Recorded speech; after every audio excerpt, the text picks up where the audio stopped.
people join in. Oh, hey, Oh. welcome everybody. Welcome to Tripp Smokepit, another episode. We got the criminally insane Pickle Bro on today, and we can't stop here because it's bad country. Yeah, there we go. Dude, you said that when I sent you the picture, and I was like, is this like a whole like Avenged Sevenfold thing? Because I was a fan when I was in school, and I remember the song Bat Country, which, you know, they're a big fucking fan of that movie too, I guess. Yeah. And there's like dudes always wearing the aviators and the bandana, and I was like, oh, it's one of those.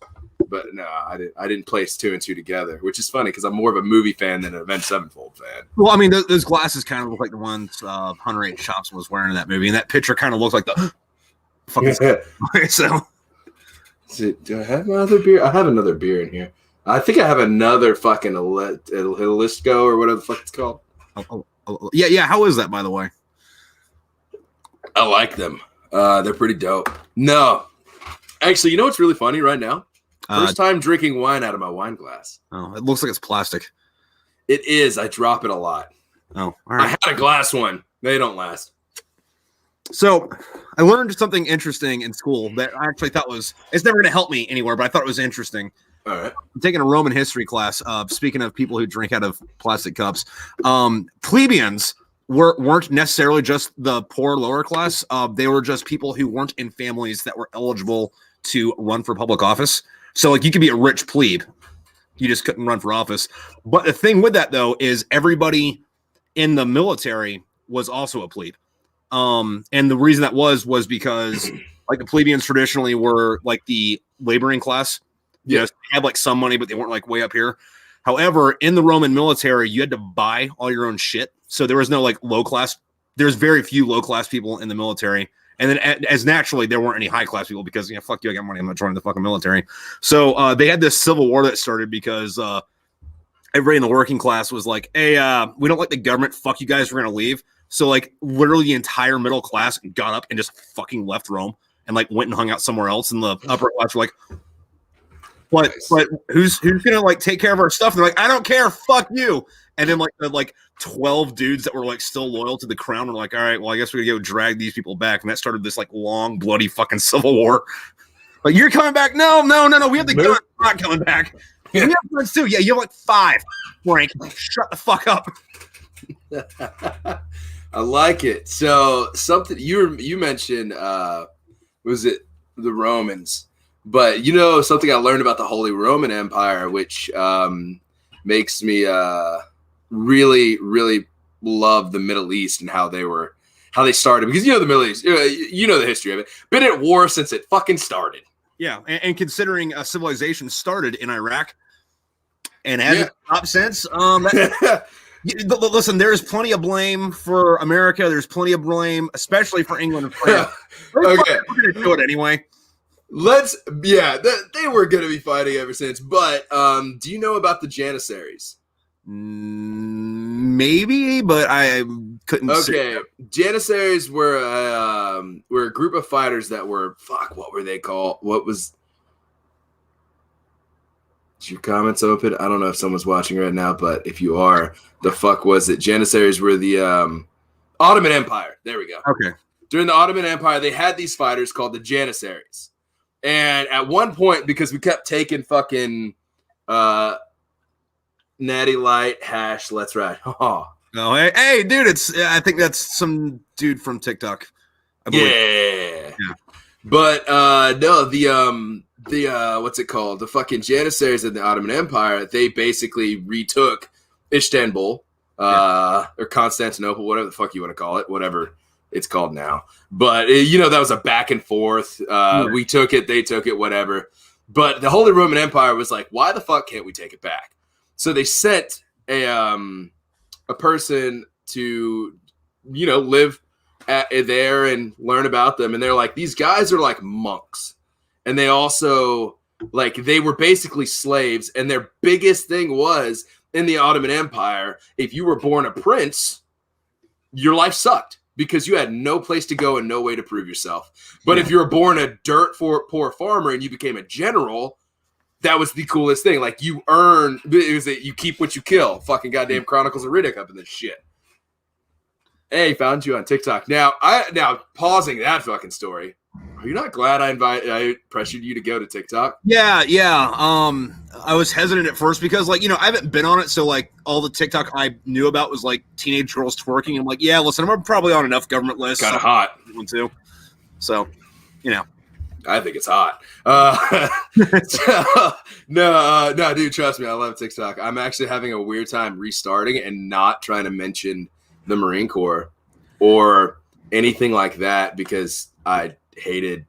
If I did anything anime related or anything fucking like in the realm that I wanted to promote, it wouldn't get any views, and it was really annoying. Yeah, I'm leaning pretty hard on Ghost Talk right now because of a video I made like 4 fucking weeks ago. And people keep stitching it. I'm like, okay, like I like the views, but like, all right, this video was a dick joke. Why are half the comments talk about demons and ghosts? Dude, you got it.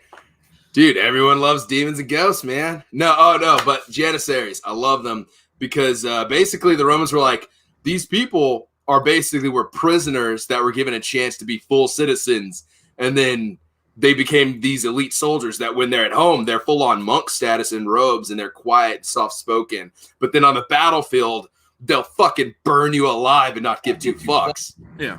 And then they turn around and they're just like, oh, and by the way, their diet was like this half wheat paste fucking bullshit because they could only eat what they carried in. Right. So they're like they only carried they didn't want to carry a whole lot of weight because they weren't allowed all these horses and stuff like that to carry their shit. And then the Romans were like bitching if they didn't get a full 4-course meal every night, or the Holy Roman Empire soldiers were like bitching about it because that was when they were at their weakest. Well, I mean, you also have to remember that the Holy Roman Empire was what became both Germany and France. But no, it was just kind of weird. And it was the fucking dignitary sent back. He was like, we will never beat them unless we just completely change like who we are as a fucking like empire. And then they developed some better fucking military fucking weapons. And then it was like, yeah, we don't have to change who we are. We just have to have better weapons. Yeah.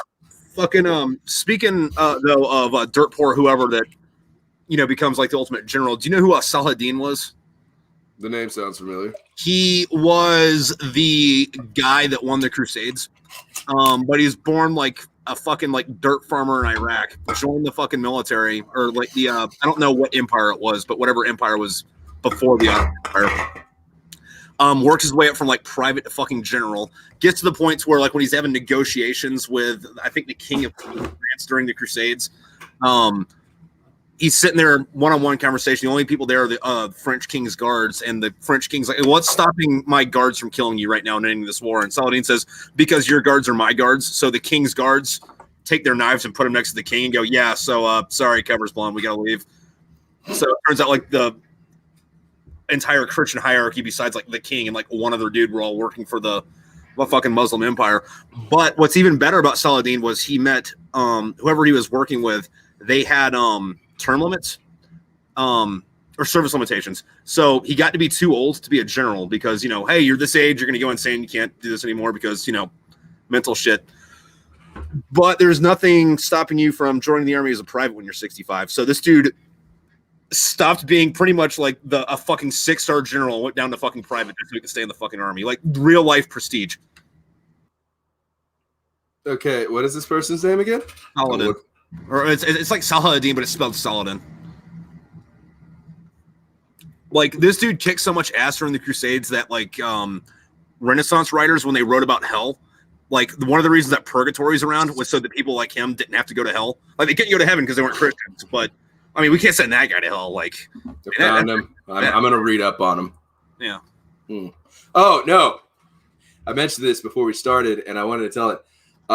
It is very important to not short out your computer, and the best way to not do that is don't force a USB cable port upside down into it. Yeah, no, like you're supposed to flip it a few times to get it in there, right? You got to talk to it smooth. Like you gotta like fucking kiss its neck and lick its ears a little bit before you fucking just go sticking it in, man. I was in a hurry, and but I'm using my Corona bottle from last night as my ashtray. I don't have an ashtray on my desk. My desk is I'm small. using a fucking monster can, so I feel you. I'm right there with you, buddy. My desk is kind of small. Yeah. No, so I'm not allowed to talk about GameStop, the stock and everything. How do we know that? I'd imagine. I was going to ask you. No, we're not allowed to talk about it, and we're not talking about it at all. Everyone keeps coming in. I'm not talking about the stock.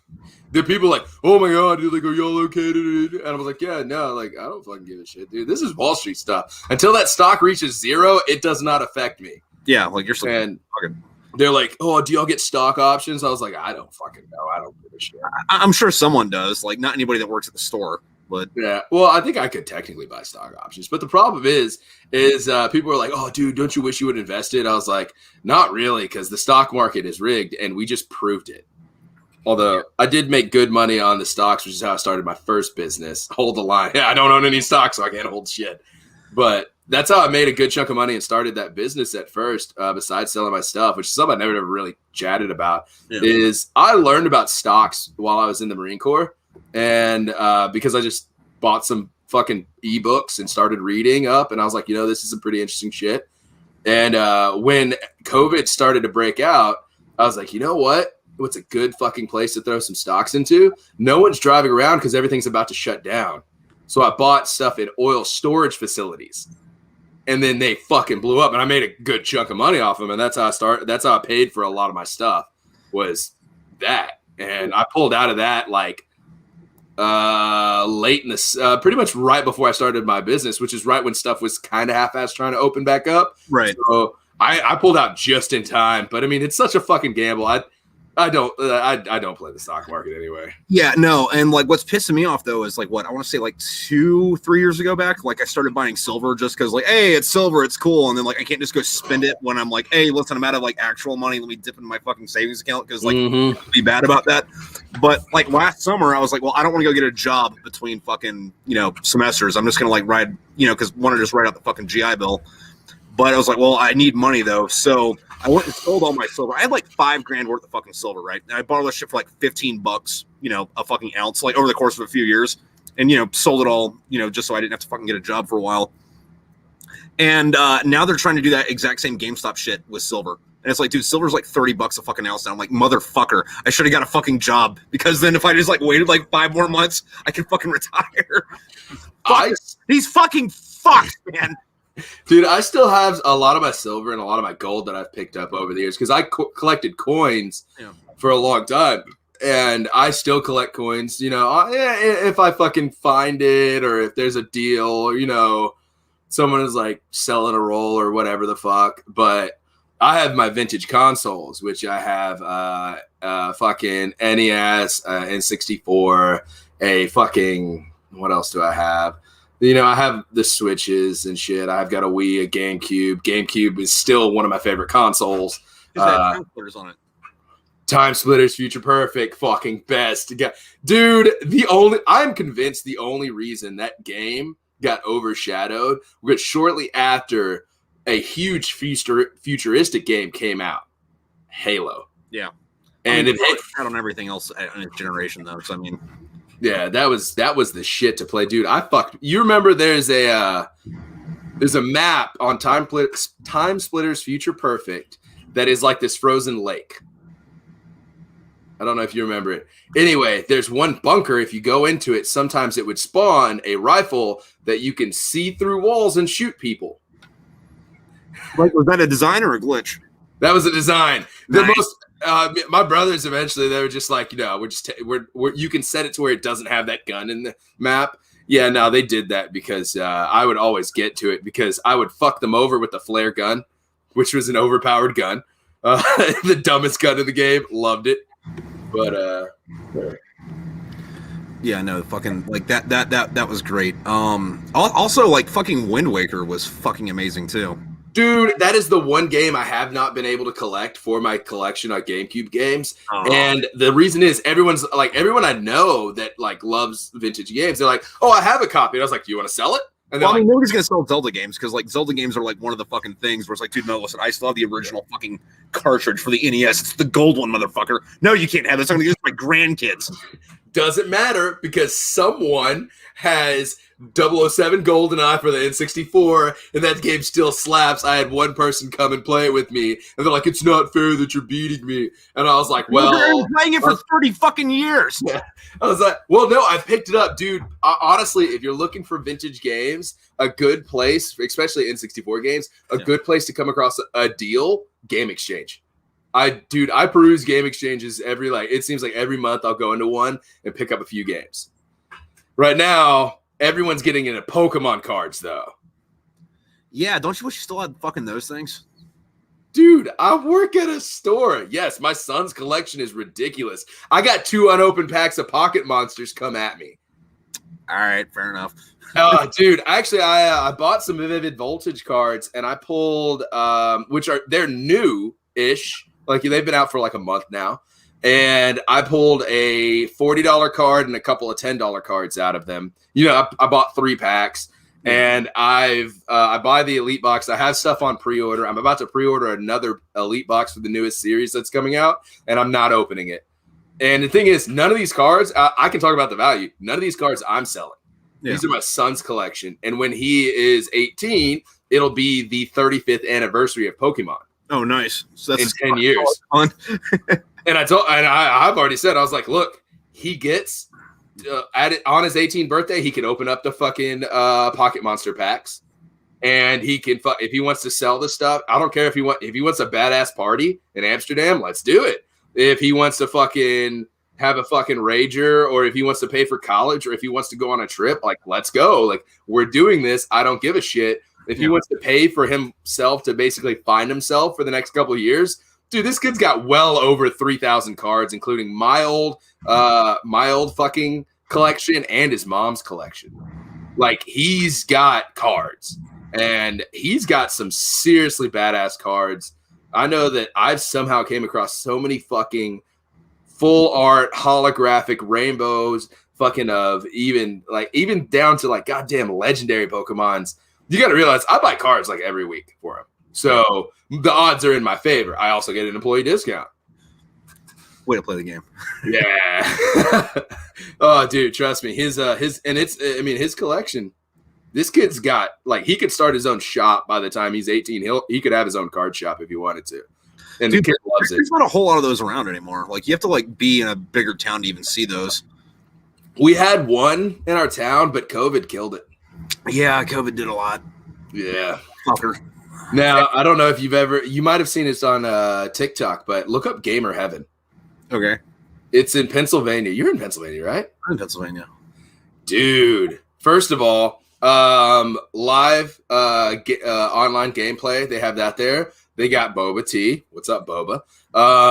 They've got a ramen shop. You can buy your collectibles there, Gundams, big in-person card tournaments. Typically now they have, restrictions now. Right. They enforce a hygiene policy, and they have showers there. The dude's trying to bring really, bitch. Get in the locker room. Dude's trying to bring Akihara to America. And even down, he even has the space, and once the COVID kind of dies down, capsule hotels. Oh, dude, fucking.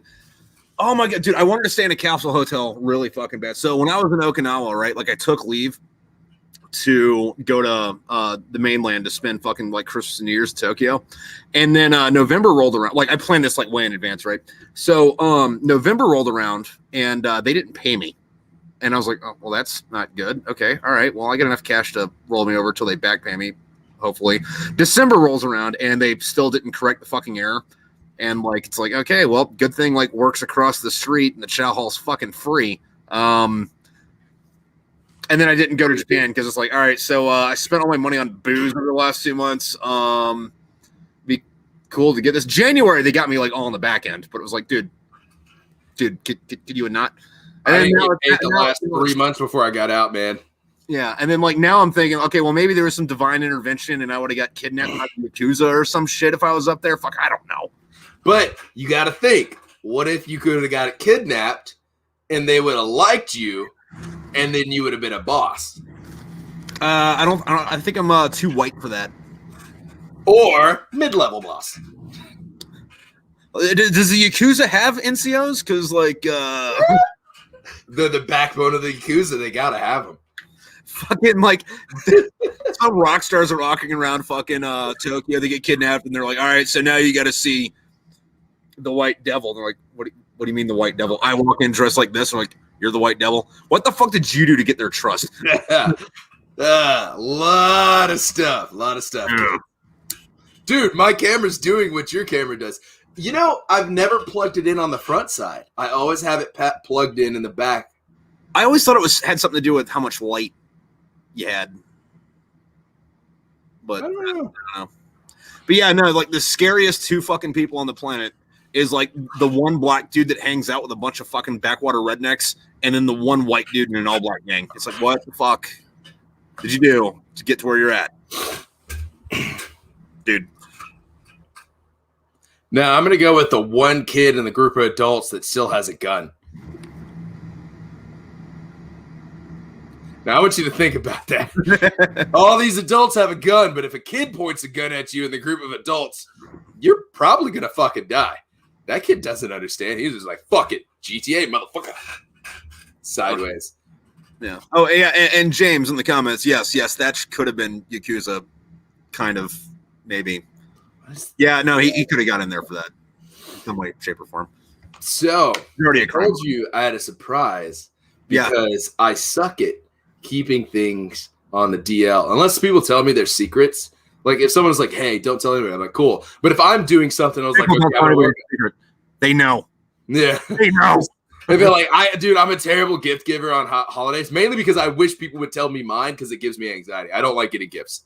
I was like, people like, hey, I'm going to get you this. I'm like, all right, cool. I feel awkward. I can't take compliments. But if they're like, I got you something, I'm not going to tell you for a week. I'd be like, what the fuck is it? What the fuck is it? Like, is this a kidnapping? Like, what the fuck is going on? I don't like it anymore. But white van on the corner of 3rd and 5th. Yeah. I just bought a t-shirt printing press. Oh. And I ordered a shit ton of t-shirts. And you remember I asked you your size? Yeah. I'm working on it now. Okay. I'm going to send you one of your things, part of your art on a t-shirt. Nice. Thanks, man. And like you don't have to do anything with it. If you want to fucking wear it. But you know me, I'm fucking always looking for. I don't want to work for a company because me working for GameStop, and I'm not talking shit on GameStop. I'm talking shit on certain people. I have people that are in charge of me that I'm like, you're not doing your fucking job right. Like I've been in charge of people, and I thought I was always trash until I met some of my younger guys later on, and they're like, no, you're exactly what we needed. And I was like, oh, my heart. But now it's just like dealing with people. I was like, look, I could do your job better. And I hate that because I don't want to be that guy. I was like, oh, I could do it better. Yeah. But I realized there's certain ways that I would treat employees. And there's certain ways that I would treat my customers. And one thing I noticed is a lot of fucking shirts with prints on them, especially at GameStop, which there are GameStop shirts that I own and I like, but a lot of times it's like they're cheap. And I don't care. You got to do that under over, sell as much as you can without paying for it. And then I found out there's brands of shirts that I found at Walmart that they're selling for like $20 a pop. And I just bought a stack of them for $1.75 per shirt. Nice. And in a couple different sizes and stuff. And on top of that, Walmart's getting them for cheaper than what I'm getting. Oh, yeah. So they're making a stupid profit on something they're selling to people. I want to do, the gun brand Rock Island, right? Yeah. So Rock Island, they started off like 6-7 years ago. They're making these 1911s with Colt's old fucking factories and machines. Right. And you could buy one for like 300 fucking bucks. I bet. And they did a fucking stress test on them. Like a couple thousand rounds through a Rock Island, a couple thousand rounds through a Colt. Colt jammed 3 times, Rock Island jammed twice. Therefore, a more reliable gun. Like statistically, that is a huge margin of error. Right. So they over the last couple of years they have raised that price to about $500, which is still super affordable 1911. That's doing as well as some of the fucking high end ones.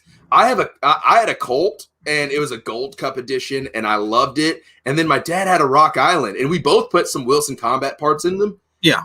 I shot his and I've shot mine, and I have never admitted this to him, and I know he's not going to watch any of this stuff, but I'm never going to admit this to him, but I loved his cheap-ass fucking Rock Island. Like, it shot so much better than mine, and I had a Gold Cup, and I was baffled. I was like, what the fuck? And that's the business model I want to do with shirts is I want to give a quality product but not try and charge the fuck out of people. Like, yeah.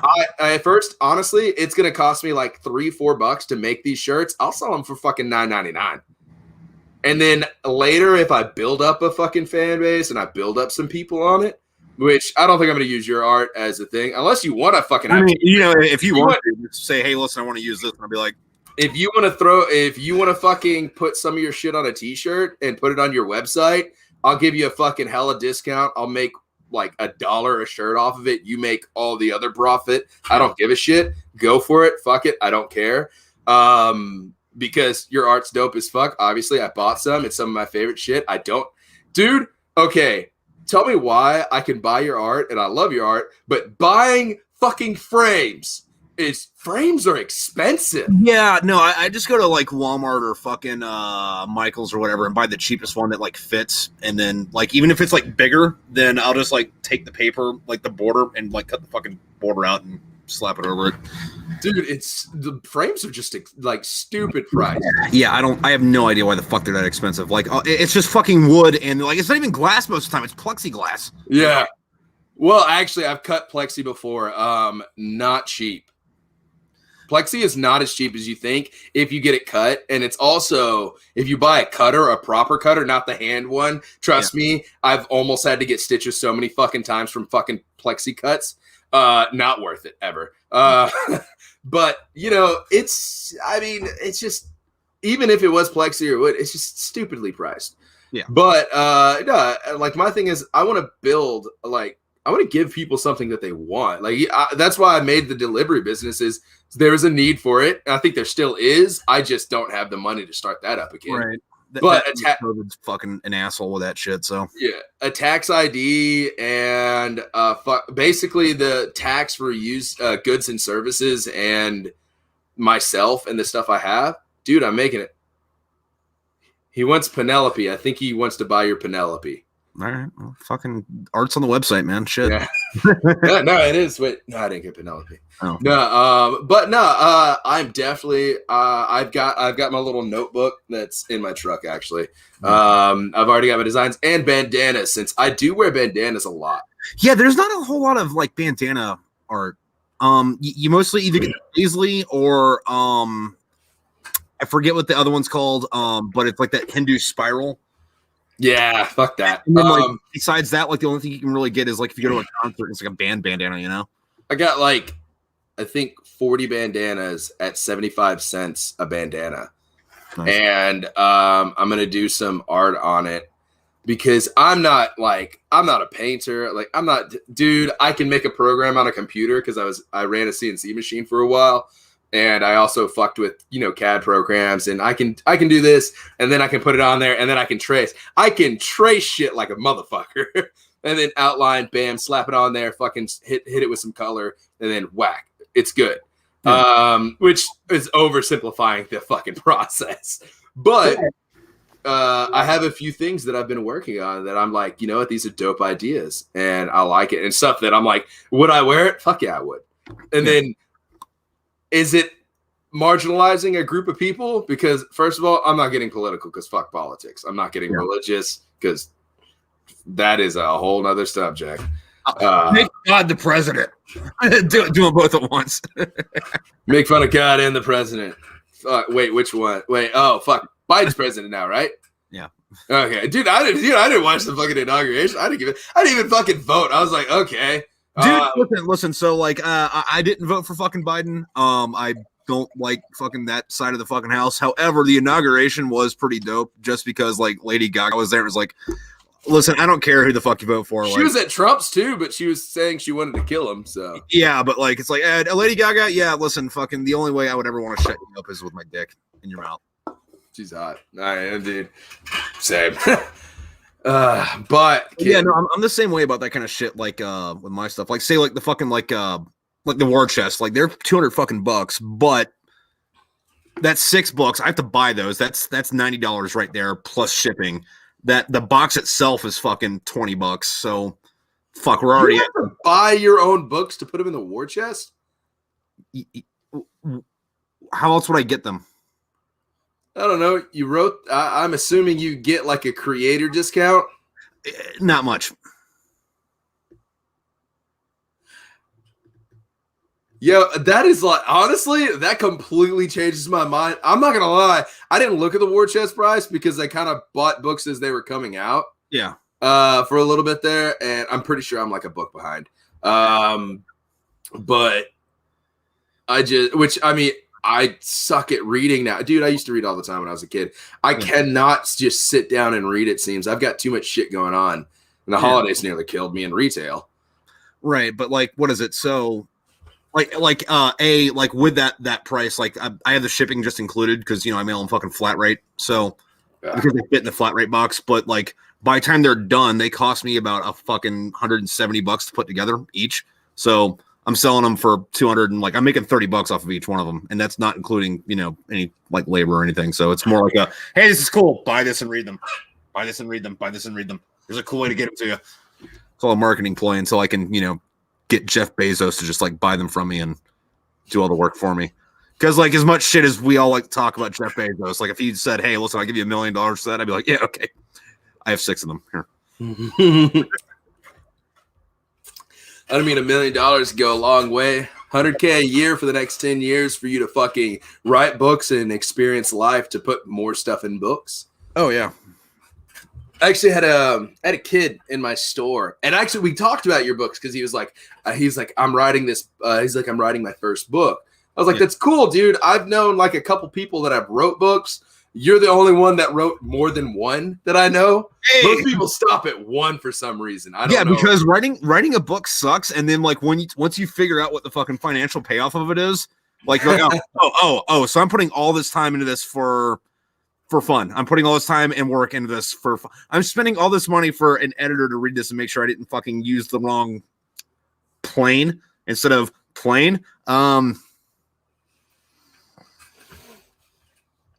For fun. Got it. Okay. Yeah, no, I was talking to him. He's a little college kid. And I was like, oh shit. I was like, dude, I know a fucking author. He's dope as fuck. He also writes music, plays instruments, and he paints. And he's like, how does he have time to do all that? And I was like, I don't know. Pretty sure he's also in college. And he's like, what? And dude, this gets baffled. And we got to talk, which if you're watching, I'm not saying your name, and it's not because I don't remember your name at all. It's because I'm protecting your identity. That's 100%. That's it. Dude, I tell everyone that introduces themselves to me, and I was like, "Oh, dude, I'm gonna be back." And I was like, "By the way, I'm gonna forget your name." They're like, "What's your name?" I'm like, "Pickle." They're like, "I'm not gonna forget that." I'm like, "Yeah, I know. It's fucking weird." No, but we were talking about. Bob. I'm gonna remember your name's Bob. Jennifer. Whatever fucking movie that's from. Legally Blonde. House Mom. No, it's House Mom. Sorry, I have fucking movies. No, but we brought you up, and I told him about you. It ended up, I was like, here, and I gave him your name and everything, and he watched like 2 of your TikToks, and he goes, "This shit's fucking hilarious." I was like, "You're welcome." And he's like, "I'm gonna have to watch it." He's like, "How much is his books?" I was like, "I don't fucking know. Just they're on the website." And it turns out kid's like 19, and I'm assuming, I don't know, dude. I know 19-year-olds that are like on their own going to college. Yeah, and I have an 18-year-old that works for me, and he is the only reason he's working right now is because he's like, I wanted to come out of my shell. And I was like, well, retail's a bitch, motherfucker. Welcome to the holidays. And he's coming out of his shell. Karen and her husband, Brian. Have fun, bitch. Kyle's over there. I'm pretty sure he's tweaking out from the job site. He's going to want to ask you about 17 different games, and he's probably going to throw a fit. That's a Karen. Don't bother me on my break. If you need help, I'll be back in 10 minutes. Until then, you're what I like to call alone and unafraid. See, my employees are lucky because not all, like, I already know this right off the bat. Not all employees have a boss like me. I have a golden rule, which is don't make my life harder. Now, you're not making my life harder because you're sick and you need a day off. Because you know what? People get fucking sick. I've had those bosses. Are you sure you can't come in? Dude, I've shit 6 times and it's came 4 times out the other end. They're like, well, we're going to have to dock you, blah, blah, blah. I'm like, fuck you. But me, I'm like, dude, you're sick? Stay the fuck home. If you get me sick, if you make my customers sick, they're going to be upset. If you puke in my store in front of customers, they're not coming back. I'm protecting a business. I don't care if I have to show up on my day off. And we will figure it the fuck out. And on top of that, if I'm on my lunch break, I go grab stuff and I eat in the back room. If I didn't bring food with me. Right. And you know what? If you got a question, come back here and answer me. Because I don't want you going, I don't know how to do this to a customer, and then just standing there like a fucking mope. Excuse me, could you give me 1 second? I need to check something in the back. No, what the fuck do I do with this?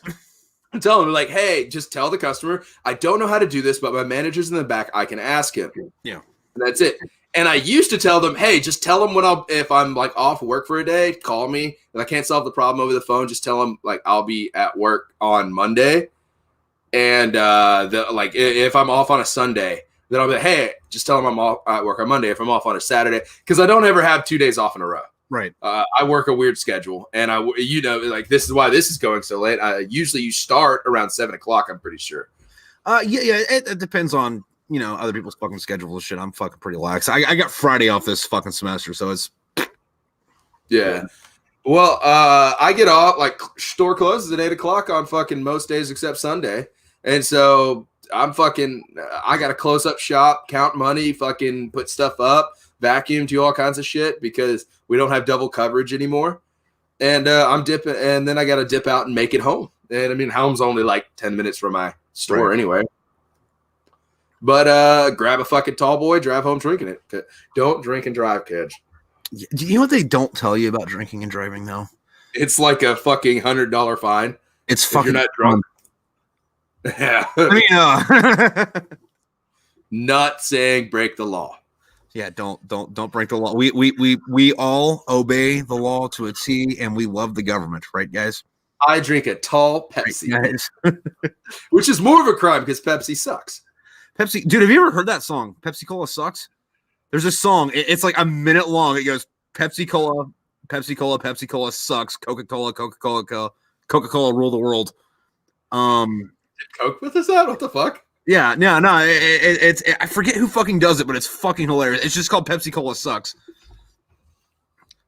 Well, no, my employees, like, I'm always open for them. If they got problems, I'm like, dude, if you got problems with your home life you need to deal with it. And it came back to me because I knew that being good to my employees would come back to me. I think I sent you the picture. I snapped my drive chat and my fucking yoke. Was it on? I think I was going home on Friday, and I had to be there Sunday. I call up my employees. They're like, dude, I have this. And one employee's like, you've always taken care of me. I'll be there on Sunday to cover your shift. I'm like, dope. And if I would have asked for Monday, he'd probably be like, I'm down. Just I got to be able to like make it to class in the mornings. Just make sure that like if you can open the store somehow or someone open the store, I'll be there to take it. And like he would have hooked it up, and he was all about it because I've taken care of them. And here's the thing is I've had bosses. None of them give a shit. Like, here's the thing about the real world and working world. No one gives a fuck about you. Like, your boss, you are a fucking number. Hey, man, like, I hate this. Hey, man, we're a family. And then all of a sudden, man, dude, I don't even like most of my family. I don't talk to most of my family. I talk to, like, maybe 10 people in my family. I talk to more Marines and fucking buddies from outside the Marine Corps than I ever do my own family. Like, my mom and dad, I mean, my dad has had a tense relationship. And then I talk to one brother. And then that and like one cousin, and that's fucking it. No, I don't know why this reminded me of that, but like, we had this dude that used to say that shit, and he was like, "Hey, yeah, we're all families." Our master fucking sergeant, and I made a snide remark to my staff sergeant about it, and he was like, "Oh yeah, we're a family, whatever." You tried to fucking NJP me for throwing a trash can at a Lance Corporal last week, and he's like, "Yeah, but you threw a trash can at a Lance Corporal." Like, yeah, there's nothing wrong with that, and he's like, "Yeah, you're not allowed to do that. You're welcome for not getting NJP'd, by the way." And I was like, "Oh, all right, thanks." Dude, but most companies and stuff though in the real world and in the Marine Corps and in all the military, they don't give a shit about you. You're a fucking number, bud. You're the reason shit happens, and everyone's replaceable.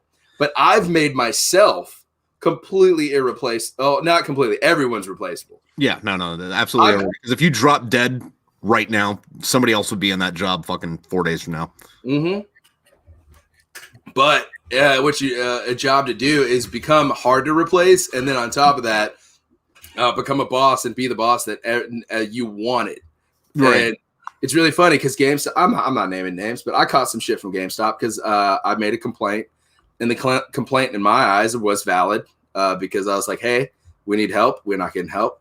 Person took it personally, and I was under fire. And then all of a sudden, numbers come out, and I'm me and one other manager of a store. We're in the top fucking 5 of every major category that we're graded on. And all of a sudden everyone's like, "Oh, well, you're still a great person." And I'm like, yeah, it's weird because not that long ago, you didn't fucking like me. But then you saw my numbers and you're like, oh shit, that's why we like him. Yeah. No, see, the other thing with that though, too, is like you can earn good things from shitty fucking leaders. And the fact that like, okay, don't do that. Yeah. When I get there, I'm going to not do that. I don't know what good I'm going to do, but I know that I'm not going to be that piece of shit. Yeah. That actually came back to, I actually experienced that recently when I was like, wow. It was last year. It's when I was like starting to blow up on TikTok, and I think it was called the Lance Corporal Underground on Facebook. Yeah. And I told you about it. They took a screenshot of my account and it was like, whose boot is this? And there's a corporal that was made, and it was like, who's a piece of shit, blah, blah, blah, fucking piece. Here's the thing, that's an internet fucking comment section. You're not going to get away from that, no matter what. Actually, a lot of the comments were like, hey, this is our guy. Like, he's a good guy. But there's one corporal was like, he's a piece of shit, blah, blah, blah, blah. And it was a corporal. And here's one thing is I can't clap back. I just blocked it all and said, I'm going to try to be the adult. But it still chaps my ass because it is basically the veteran community to a T, Article 15, Ranger Up, all those companies and shit like that. Well, the corporal was actually a corporal that he lost one part of one leg and a foot in Afghanistan with us. Yeah. And so by definition, now he's a hero, but he's a corporal that I made sure I never did what he did. Yeah. He was an amazing example of how not to be a leader because he was a shitty fucking leader. And you know what? He wasn't a decent person, but he lost a leg and a foot. So now, like, if I was to say something back to him on those posts, they'd have been like, "You're a tab, fuck you piece of shit." And I'd be like, dude, I don't. Yeah, you're the bad guy now. Like, I that's why I like Vet TV because they show how much veterans are fucked to each other. Yeah, and Vet TV's not afraid to shit on anybody though. Like, yeah. I mean, like, I kind of got like a love-hate relationship with those dudes, but like, fucking, it's like, hey, you know what? At least you guys know what's up. Yeah. By the way, I don't know if you're a wine guy at all. I'm not a huge wine. But I like a dark red wine. That's like, it feels like I have to drink a glass of water afterwards because it's just like sand. But yeah, how's that shit? We haven't talked about it. So, there we go. Pothic, fucking rose, goddamn rose wine, rosé. I like it. I'm into it. I'm digging it. I'm about to fucking kill the bottle, which means I'm going to have a headache tomorrow. Wine, I know if I drink wine, I'm going to have a headache tomorrow. But I was, perusing for booze, which I bought my Modelo's, which I prefer Mexican beer. It's weird. Everyone thinks I'm Hispanic. I'm Native American, and I like Mexican beer.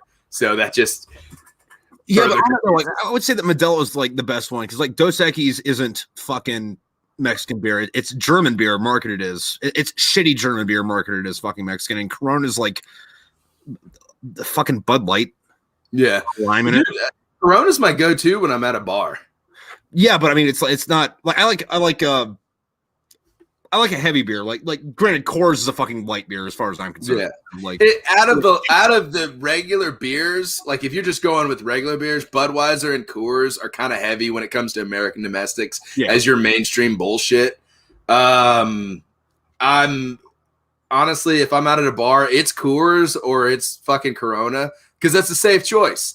Because no matter how they have the tap set up, it's always going to somehow pour the same. It's trash, and I know it, and I like it. Yeah, either that or fucking Guinness. You know what's weird though? Hipsters took over PBR.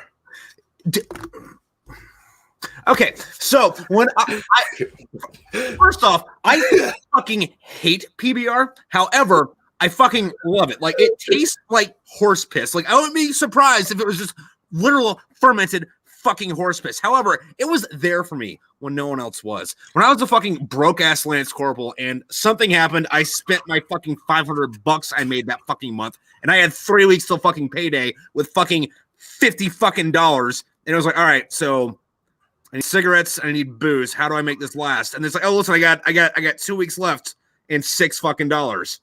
Well, let me go buy a fucking 12-pack of PBR because it's fucking there. And then the fucking hipsters got a hold of it. And then they fucking jacked the fucking prices up. And then they started making PBR coffee.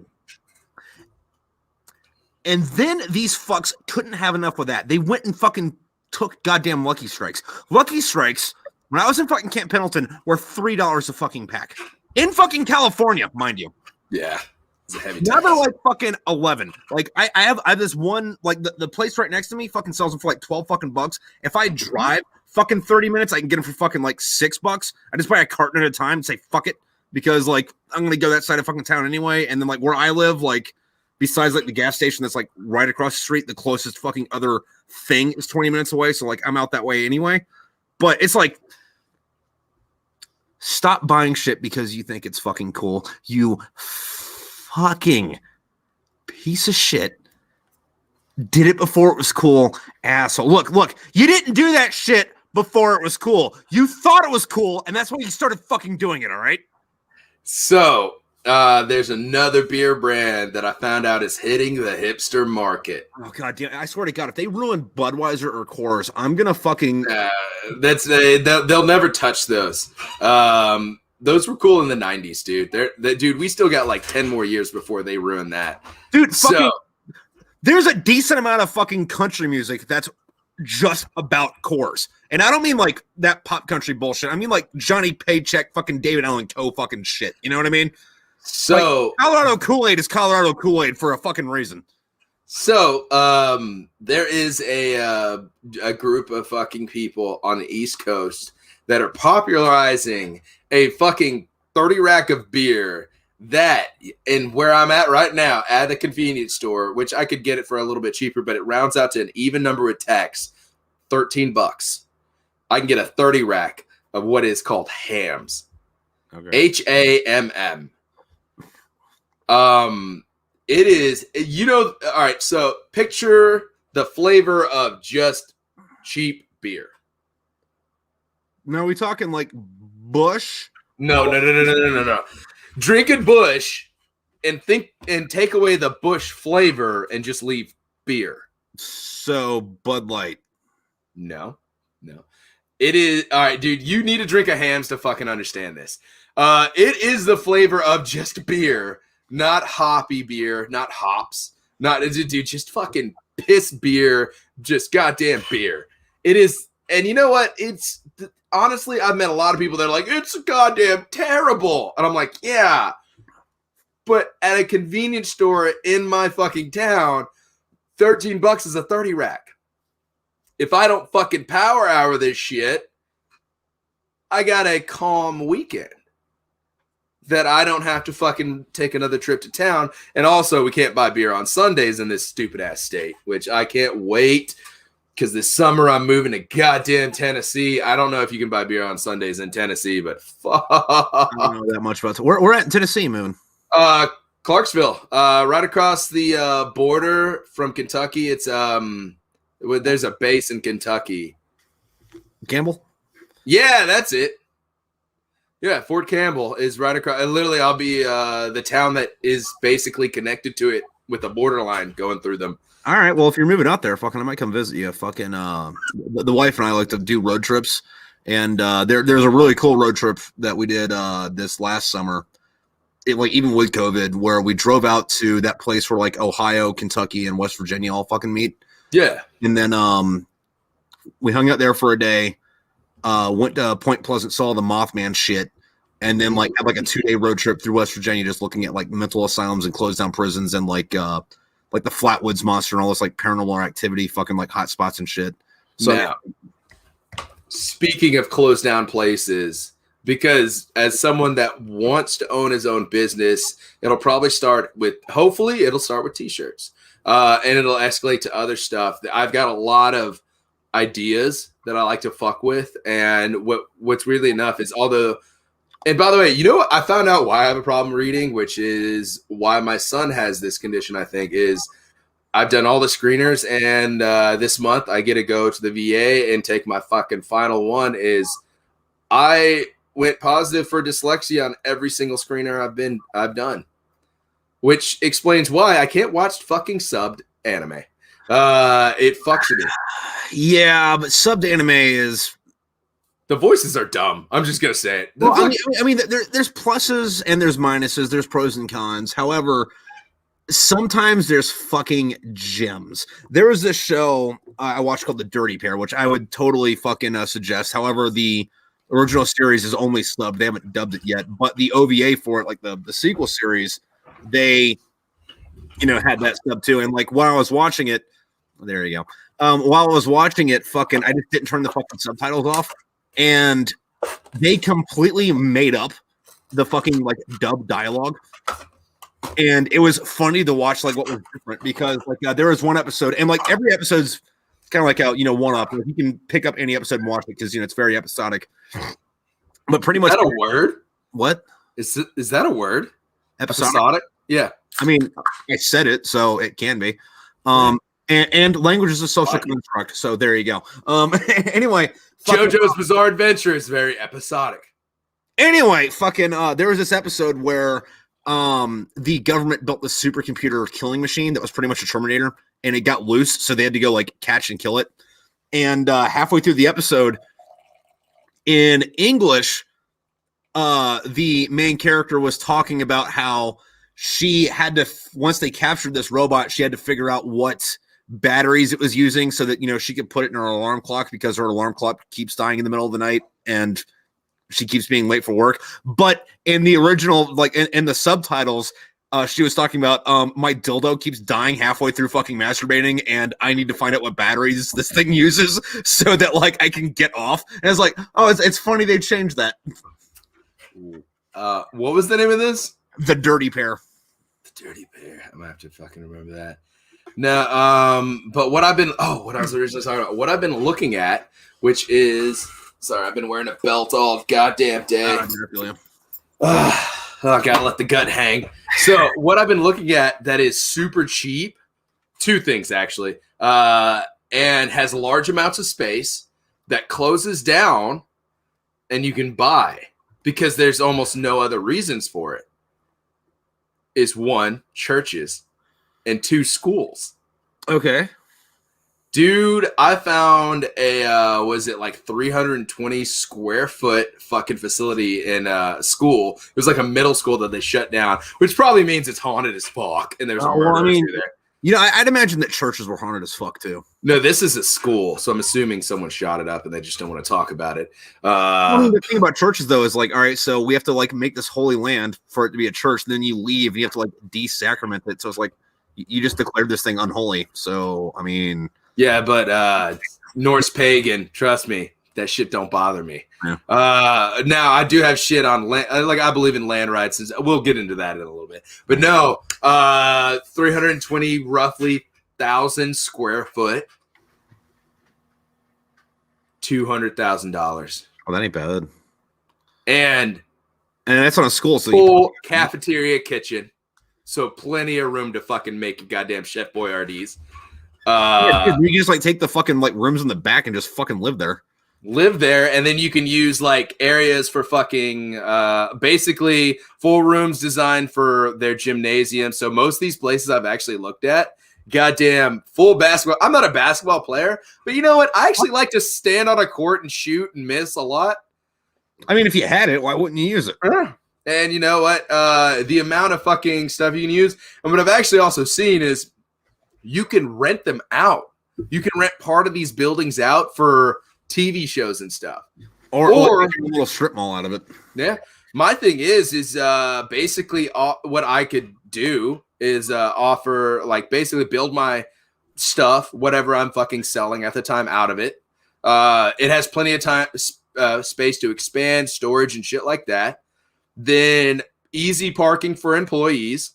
Fucking, if you know what, fuck it. If you need daycare, why don't we have one of the wives that isn't doing jack shit, or one of the husbands that isn't doing jack shit? Because you know what, everyone's got a spouse that doesn't do fuck all. Yeah. Yeah, that's it. Right? Is it really? Are you the dependent now? Well, I mean, my wife just got promotion to like lead counselor at the drug and alcohol facility she works at. Nice. Look at you. I'm just going to school. Fucking Tripp's got himself a sugar mama. Living the dream, buddy. Anyway, no, you could basically have, you know what? Hey, one of your spouses during the summer wants to take care of kids. Basically, we got childcare, and your kids are close, so you know we're good. And also, if it's me, obviously, I will have an immediate fucking plan in case there's any injury. Unlike a lot of other facilities, their immediate plan is like a fucking 6-hour plan. Or it's the ambulance. Look, yeah, just call the one; they'll take care of it. I got a big black Chevy. We'll get you to the hospital a lot faster. The cops might be after us, but we'll get you there. Yeah. And you know, we definitely, like, I was like, you know what? I think it's a premium thing that you could buy. And also, if you wanted to rent some of the spaces out, all right, you know what? My thing is, I'm always like, obviously, dude, I have a gaming fucking setup. I haven't been streaming on Twitch because I'm an idiot. And also because OBS fucked up some of my stuff. I fucked up some of my settings, and I'm trying to fix them. I finally fixed my image settings, but for some reason, it's not catching any audio except for my mic. That's weird. You remember the last time we were on together, and I was trying to fucking basically stream this onto my Twitch? Yeah. That was the last time I was able to fucking do stuff right. Huh. Now, see, like, which is weird though, because like fucking. And I don't get why people watch it. Like, I'm glad that they do for the creators, but like, there's a lot of like things I'll just be scrolling around. It's like, oh, hey, 200,000 people are watching this, and it's just like some chick in a chair, like, yeah. So, what did you ask in the comments? Yeah, I do that sometimes. It's cool. So basically, if you're talking about the Twitch thoughts, it's basically OnlyFans, but without any real fucking pussy flashes. And that's just what it is. When it comes down to content, though, Twitch is your hobby that brings all your stuff together. Yeah. And this is what I found out about streamers is, and this is just from learning trial and error and stuff.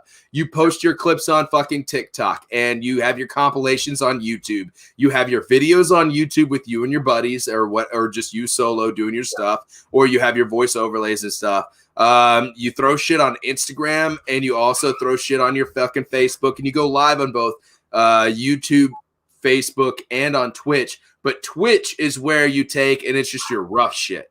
Yeah. And you keep, and like, I can stream and record at the same time. Not right now, because for some reason I can't fix my fucking settings. I got to get someone that knows this stuff better than me. And I'm tired. All the YouTube experts are fucking retarded. Oh, dude, no, it pisses me off because like the ones that actually know what the fuck they're talking about are in some other fucking country, and they only technically speak English. It's like, dude, please subtitle this.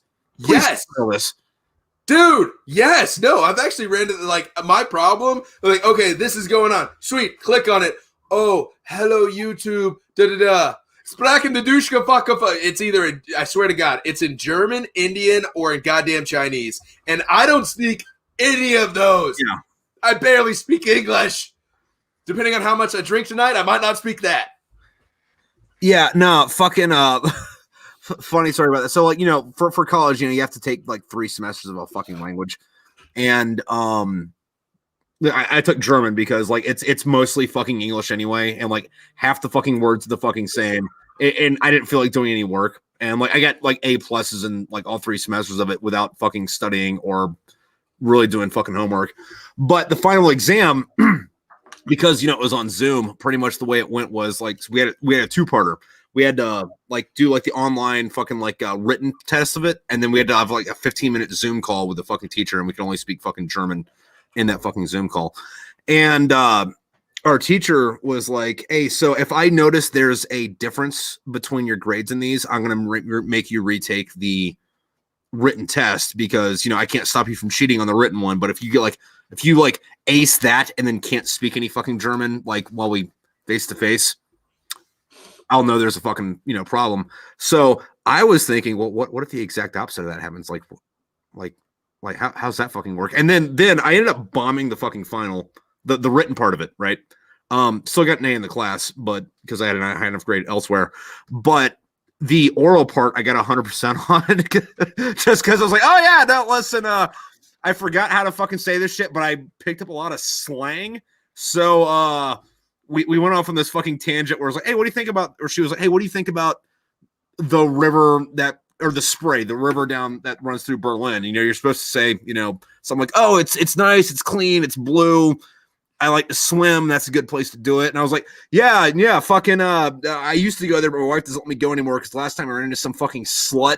And turns out like she liked my pecker. And now my wife's mad at me about this. And like she's like throwing pans and shit at me. And then my teacher's like, I didn't teach you how to say any of that.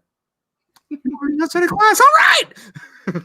So I took 2 semesters of Spanish, and what I did well at was questions. Like if you asked me something in a classroom setting, like if like one student asked me something, or if they had like, how do you? I was like, or if the robot was like, do this, say this. And because my first semester in Spanish was fully online, and my second semester was in person. The first semester I was doing great at, and my teacher understood that, and I was able to fucking basically say and do all the things that she wanted me to say and do, and it was cool. And then it came to the final exam, and dude, you want to know, I did the saddest thing. I had never known what my teacher looked like. Oh, but it was a fucking basically like it wasn't Zoom, it was something else. And it was like, okay, we're gonna have a video chat and we're gonna talk back and forth. Dude, when I saw that my teacher was a fucking 10, I forgot so much. And I was like, dude, I don't do that. That's my thing. Is personally, I don't give a shit. Like when it comes, but this was a Hispanic MILF of a 10 that I was like, it dropped me. And I was just like, I was smitten.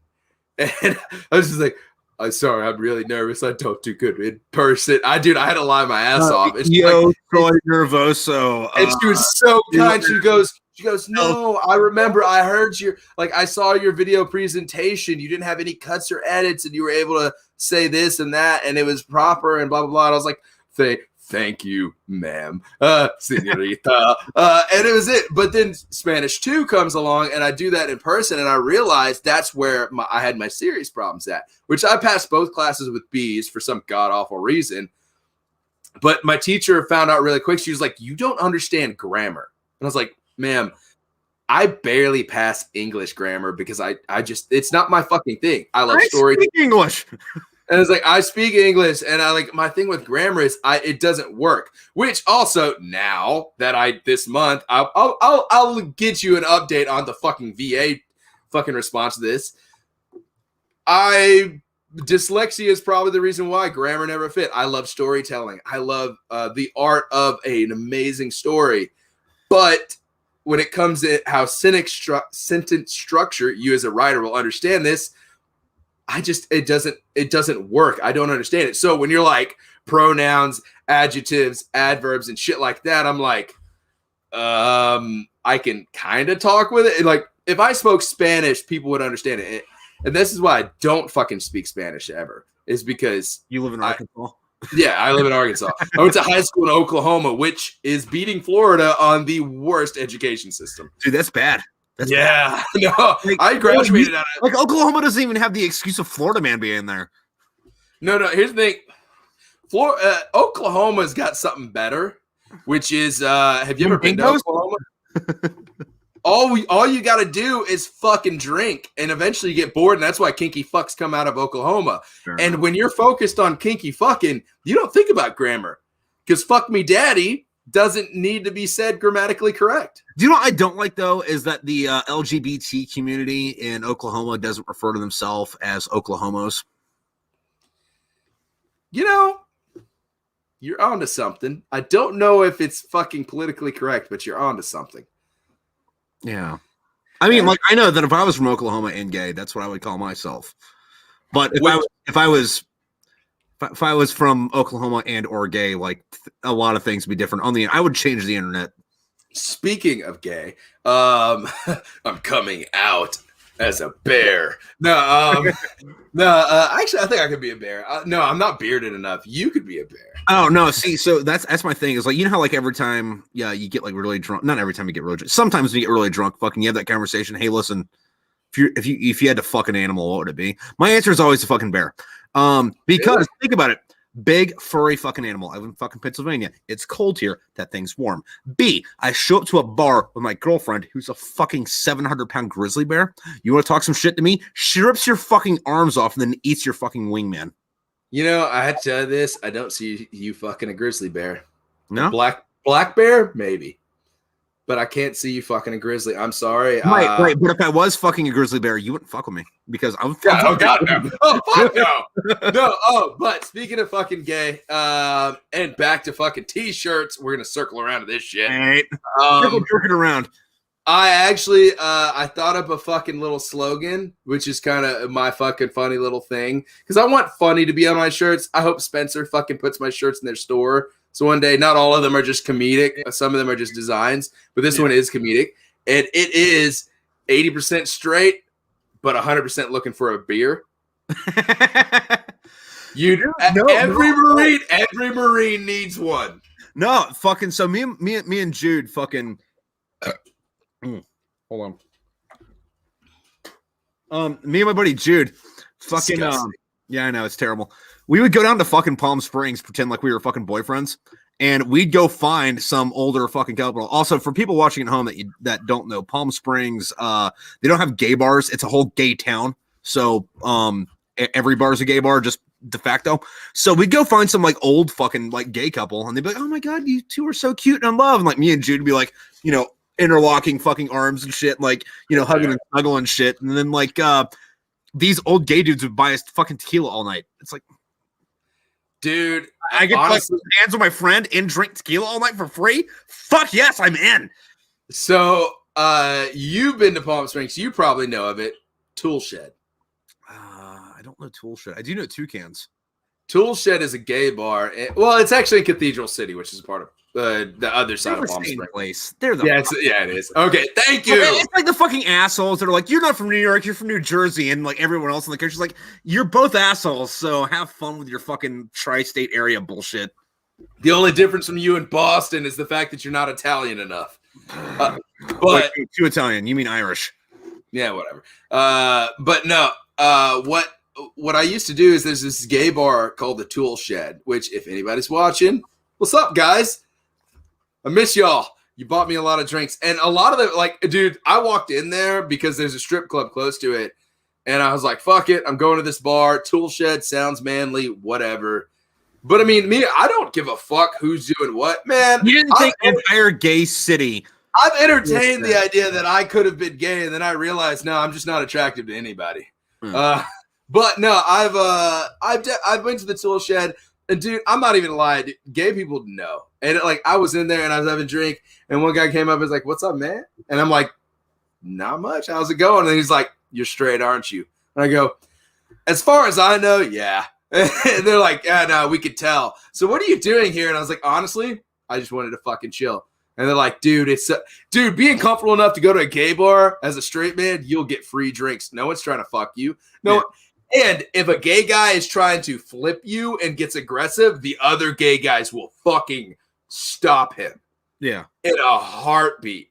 I don't know why straight people are ever homophobic, because most gay guys are like, we're not going to try to fuck with that because it's a pain in the ass, which is basically every straight guy trying to fuck a girl.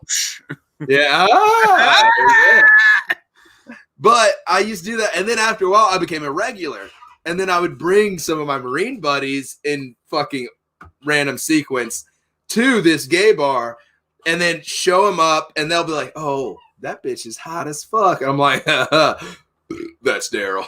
And they were just like, "What?" And dude, they'd always get really uncomfortable, and it's so funny to watch your best friends get so uncomfortable. And then then they realize, oh no, I am safe here. Yeah. And dude, the best fucking place to fucking go to, dude. And you know what? There's somebody who said, I'm sorry, pretty little fucking white girls, and that is the term. I'm not being racist here. It is pretty little fucking white girls have an easy life, because I've had my drinks bought for me at a gay bar before by guys that would apparently loved to get with me and would have been bottoms for me. And you know what? I like, if I could just be a pretty little white girl and get drinks bought for me wherever I go and not have to worry about the problems of actually being an adult, dude, I'd do it. I'd be a woman and a slut. I'd be no, slut's the wrong word. I'd be a whore because I knew I'd be getting. Have you heard this shit? They're trying to make a new gender identity for fuck boys and slam pigs and hoes. You made a video on that, but I was at work. As soon as you start, like, I'm not gonna lie, I was in the back at work, and I was just like, oh, let me just scroll through TikTok real quick because no one's been in here for an hour. And I was like, I came up to your video, and you said that, and I was like, I can't play this at work because if someone walks in, oh god, no. I've actually came across your videos, and I keep telling myself, oh, I need to go back and watch it, because I have to say, I think my first channel was my best content, because right now I'm just lazily putting stuff up. Your videos are doing very well for a good reason. Yeah, and most of them I'm just yelling at the fucking camera, which is not I don't like, because like let me talk about books. Okay, that got like 70 views. Cool. I'm gonna scream at the camera about how religion's a lie and aliens are real, and then atheists, Christians, and UFO people have an argument in the fucking comments, and it drives the views up. It's like, dude, have you seen someone pay attention to like what I actually like, please? But have you seen a return on your views yet? Or like, by return on your views, I mean when you're doing these views, and I see you, dude, you're gonna beat me to 50,000. Dude, I finally finished my inventory at my fucking store after the holidays. Yeah. I now, as of this week, well, Monday, my store manager or my district manager is gonna show up, and we're gonna have our fucking probably argument. And after that, I now finally have time to do the stuff that I want, because the holiday season in retail, holiday season does not end when December ends. Wake me up when December ends. Holiday season ends after full inventory, full fiscal year ends, and everything like that. And so now I find, like, dude, it's fucking February, and I'm finally seeing the light. And now I can do it. But you get your chance to fucking make your videos, and I'm wondering, has that? I did see was not a TikTok, YouTube fucking live stream that I was working during most of it. Yeah. You hit 25 views on it, which is more than you saw before. I saw your Instagram; it jumped up like a couple thousand, I think. You're at like what, 2,000 now on Instagram? I'm at about 3. Where you at before? For the last year, I've been at 2,980, and then it would bump up to 3 and then go down to like 2,500 and then go back up to 3 and then bounce back to like 2,800. And then it would shoot up to like 3,100 and then it would shoot down to like 2,000. And then it's like, Are you seeing any more fucking like overlay, like TikTok loving you, jumping over to your social? Wait, do you have a fucking link from your TikTok to your goddamn Instagram? I have the link in the fucking like whatever, and then like under that I got like the fucking website, and then like if you go to my website, fucking the front page is effectively a link tree. So, have you thought about this of having just a link tree? No, I haven't. To all of it? Link tree's free. Hold on. There's 2 things with this. A, every time I've clicked on link tree on TikTok, it gives me a warning that it's an unsafe site, and I'm like, all right, well. Like, I'm going to go anyway because, like, I don't care, but, like, that's a red flag. And then B, I've seen a lot of people on TikTok bitching about, like, so if you click my link tree, it goes nowhere. And then their entire comment section is like, yeah, dude, I clicked your link tree. It didn't go anywhere. Dude, I went from having like 4 followers on my Twitch account. I put a link tree up. I jumped up to like 50, and then it grew from there. Okay. And then I stopped posting because holiday, and that was the end of it for a little bit. So I do have to say, throw the link tree up, and when you click on your account where you can hit Instagram, keep that up, have that link tree there, dude. I honestly think you would I don't know. I'm just going off of what I've been watching, just because I'm not a salesman. I swear to God, at this point, I'm a fucking marketer. I'm not a salesman, says the guy who works retail.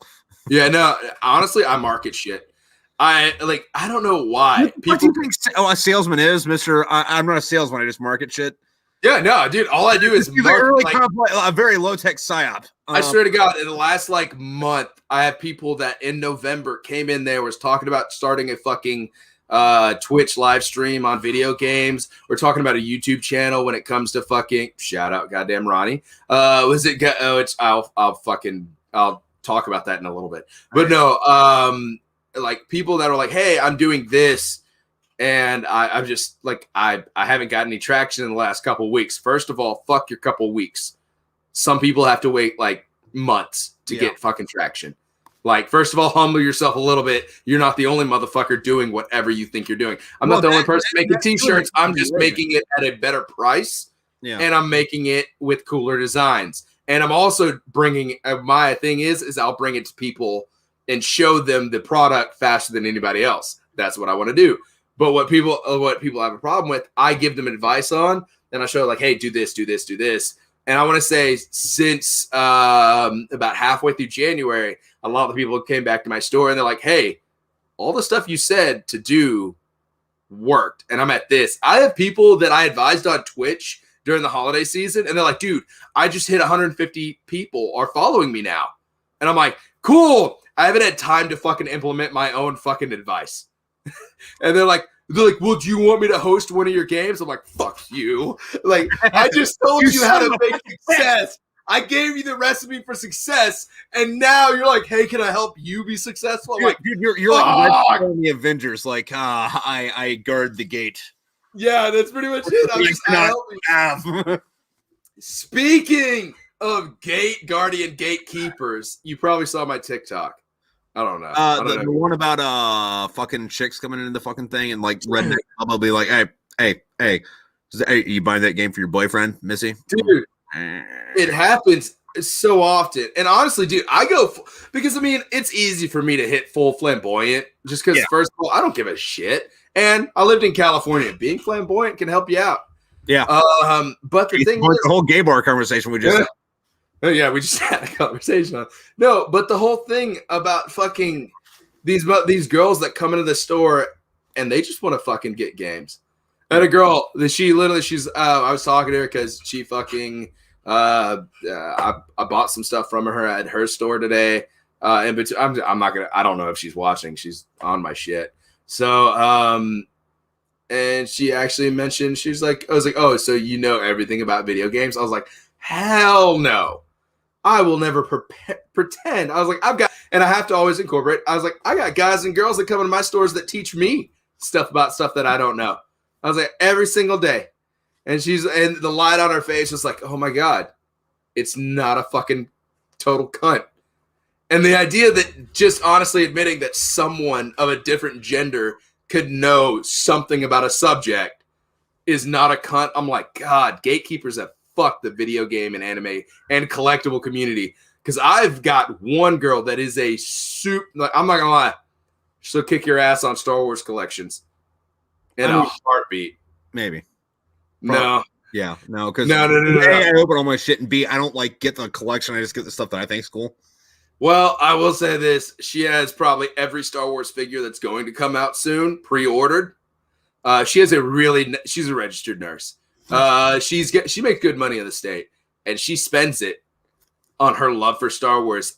She's upset that my store doesn't get fucking lightsabers, and I'm like, me fucking too, bitch. Me goddamn too. And I almost pre-ordered a couple lightsabers just to get them to send them to our store. Yeah, just to sell them to other people. Cancel my pre-order and then sell them to other people. But good lightsabers are expensive. Yeah, no, and like I really did like that thing they did because remember how like the longest time it was just like that. It was pretty much just like a Nerf gun where like and then you like poke people with it. But then they came up with that like there's like really nice ones where it was like they didn't like extend or descend or whatever. They were like battery powered and they lit up and it was like, hey, so this is pretty much fluorescent light. Don't hit anything too hard, but like it still looks really cool. And then they came out with it like, yeah, attack your friends with it. It makes noises. And then go whoosh, wah, wah, wah, and then whoosh, and then if you hit another lightsaber, it wouldn't made the whoosh, dude. Okay, so while we're on this, I do have to bring it up. Did you watch the latest season of Letterkenny? Yeah, where they were talking about that sweet old lady who was wearing a skirt, and the wind hit her a right way, and somebody and Derry was like, "I heard it whistle," and they were talking about like. The noise a sound would make. No, that's like episode like 4 or 5. I know. Yeah, and then fucking Wayne was like, no, I just kind of imagine it like a idling lightsaber, just like. Honestly, though, the combination of all of them made me feel very uncomfortable.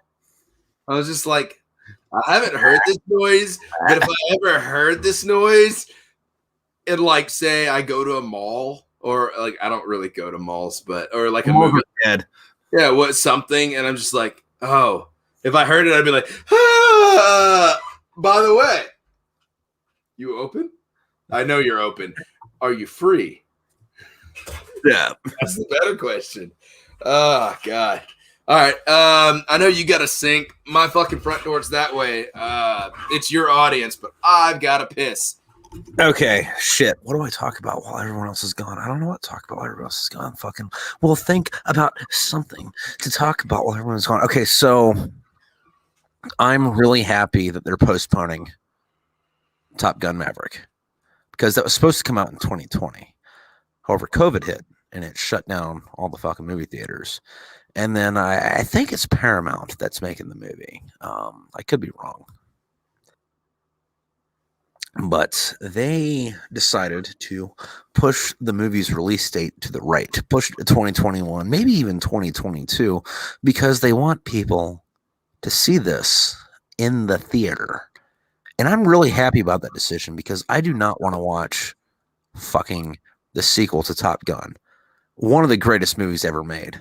And when I say greatest movies ever made, I don't mean that it was like a good film. Because if you watch it, it's a bad 80s movie. Top Gun is a very bad 80s movie. But that doesn't mean it wasn't fucking amazing. And I want to see the sequel in the goddamn theater. And I'm very happy they pushed it to the right so that I can wait and see this in the theater. I will wait for this just so I can see it in the theater. Anyway, Pickle, I'm done with my fucking ASMR fucking little rant about Top Gun. I'm gonna pull a me or a you or whoever, and it's your turn to entertain the masses. Do I have one of your books close to me? I'll fucking ASMR some of your books. I don't know. It's dark as fucking here. Actually, let's talk about my two favorite pieces of artwork, which is close to me, which is this one. It is I Am Become Millennial, Destroyer of Art. With his name is Hoffinger, who originally said that he's the father of the atom bomb. I'm probably fucking up his name, but is I Am Become Death, Destroyer of Art. And also, let's see. What's up, Nate McCord? McCord? Yeah, there we go. This other one. This is my favorite because I am a big fan of 80s style stuff. Anything 80s, super cool. All right. But let's go through the comments. James Barron says, hold the line. Tessa Cord fucking idiot Rida, whatever the fuck. GameCube was the best Nintendo console. James Barron. Hola parties. My bad. Halo parties with like 19 TVs in the barracks was the shit before online gaming. He then went on to say, Thatcher could have been a Yakuza. Oh, wait, no, we've already been through this shit. All right, anyway, Nate McCord said hi. Nate, I don't know who the fuck that is. He was one of my buddies back at Division. Nice. Wait, which division? If you ain't first, you're last. I like it. And he just lost the game, which means I lost the game, which means you lost the game. I refused the game, which actually, there's a thing online, not by recently, I mean like a year ago. It was talking about how apparently there, in the beginning of the game, the original game, there was a time limit which ended somewhere in 2020. Yeah, and people keep saying, hey, the game's over. You've won the game. It's like, no. The game is eternal. We're here. My thing is, here's my fucking problem. I don't remember the date of when the game technically ended. Is it COVID's beginning? That would be something interesting to Google. I'm not Googling it. Someone in the comments, please Google that. Oh, hey, by the way, fucking you're a big movie guy. Yeah. There's a preview for a movie that's coming out soon. It's got Nicolas Cage in it, and the preview makes it look like it's Five Nights at Freddy's, but they gave it some different name. And I couldn't tell you what the title is, but it looks like they made a movie for Five Nights at Freddy's and then like couldn't get the rights to use Five Nights at Freddy's and then decided, fuck, we'll rename it something else and then just like make the fucking movie anyway. I heard about it. Five Nights at Freddy, Nicolas Cage. Like, I'm going to watch it because it seems absurd. And I don't like Nicolas Cage or most Nicolas Cage movies, but like it looks fucking absolutely insane. I'm going to watch it anyway. First of all, I can only express emotion by getting a little louder. Come on. And that was both anger and love. Yeah, no, like, what is it? Like Raising Arizona, The Rock, and Willy's Wonderland is the name of it. And yes, blatant ripoff. So when's my fucking Slender Man movie coming? I don't care, but all I know is I'm watching this one. Dude, I'm sorry. Like, first of all, Nicolas Cage, you know what? You ain't got to be gay as a motherfucker, but what is Con Air with Nicolas Cage? Goddamn, throws his hair up in the wind when he tastes freedom. Just how do I live without you? The reason he went to jail is he got jumped at a bar and killed a dude. Like, yeah, because he was from Nam, and he was a fucking Green Beret. With your killing machine abilities, you should know better than to kill people in bar fights. So, you're going to the big house. Baseball! By the way, your wife's pregnant. You're not going to meet your kid till she's 10 years old. Such a shit premise, too. Or actually, what I thought was Chris Rock was in that movie, if I remember right. I don't know. No, that was a different movie. Fuck, no, Nate brought that up. Fucking, there was some fucking kids that fucking like killed one of their friends and said Slender Man made him do it, like in real life. Yeah, no, that probably put a fucking damper on that, which sucks because on air cast. I'm curious because I haven't seen it. Well, while you looked it up, fucking yeah, well, because like Slender Man, entertaining enough game. I don't think it was like scary or anything. Like everybody was like, oh my god, no, Slender Man. But yeah, it made a pretty shit movie. But then again, most horror movies are shit, so it might not have been that bad if they did it right. You know what I mean? I did a racism. You did a racism? Was it Don Cheadle, or am I doing a racism? No, I mixed up another comedian with Chris Rock. Dave Chappelle. Wait, Dave Chappelle was in that? Yeah, I don't know that. I don't remember that. It's been a hot movie since that. Last time I watched that movie all the way through was on VHS that I rented from fucking Blockbuster. I'm sorry, that my dad rented from fucking Blockbuster. So I mean, like, been a minute. You're old enough for Blockbuster. Come on, don't lie. You're like 47, 48. Dude, you know there's Blockbuster still open? Yeah, there's one. There's 3 actually. One of them has a Twitter. And the one that has a Twitter, I think, is in Texas, but there's a Texan one, an Alaskan one, and I think the other one's in New Mexico, but I'm not sure. But like all 3 of them are in places that the internet is so fucking bad that you can't even get fucking Netflix. So like they still have Blockbuster and Family Video and all that fucking. There's a Family Video fucking 20 minutes away from here. Like, I don't know how the fuck it's still open. Like it's open now. Like, I drove past it the other fucking day. It's like it survives fucking a fucking DVD rental store survived fucking COVID in central fucking Pennsylvania. Bring back the DVDs. I remember the DVDs. Dave Chappelle is the dude Nick Cage threw out the plane and fell. Oh, that's right. That is right. No, out of DVDs, I have to say, you remember having DVDs in the barracks? Yeah. I was at the, you're a grand old father. Tell me about the old core. Back in my core. No, you remember having DVDs and your buddy wanting to borrow one, like at the beginning of fucking Netflix when no one really had Netflix yet? And that's when I came to the Marine Corps. Is like Netflix was still so fucking new. If you had Netflix, it was still like, why? You just buy them at the PX for buy the fucking 4 DVD special. Because the both the PX and Walmart had like that fucking like $5 bin. It's like buy a DVD for fucking $5, fucking go for it. And then the PX was also good about fucking video games like that. Like here's the problem. PX and fucking anywhere else. It's like, all right, so I spend $30 on a fucking video game and like buy a fucking 30 rack, and that's like my entertainment for the fucking weekend. I'm good. Here's the fucking problem that pissed me off. Is everyone that borrowed DVDs from me, dude, I got half of those back. Yeah.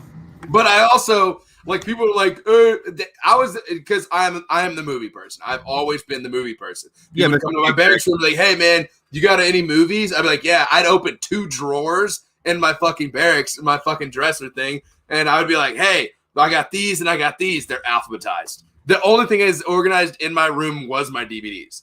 But we talked about age a second ago. For the life of me, dude, I recognize, dude, I got a baby face. I don't look like I'm almost 30. I just don't. I definitely don't think I do. And when I wear a mask and I work in GameStop, people just assume I'm young as shit. I'm sorry. I'm the manager. I make more than the guys in the factory next to us make. Like, which is really sad. It's sad and funny. I make more than most 30-year-olds in this state make. So I was like, hey man, if this is rated M for mature, I have to see an ID. And like, I don't look old enough. And I was like, dude, I got a camera.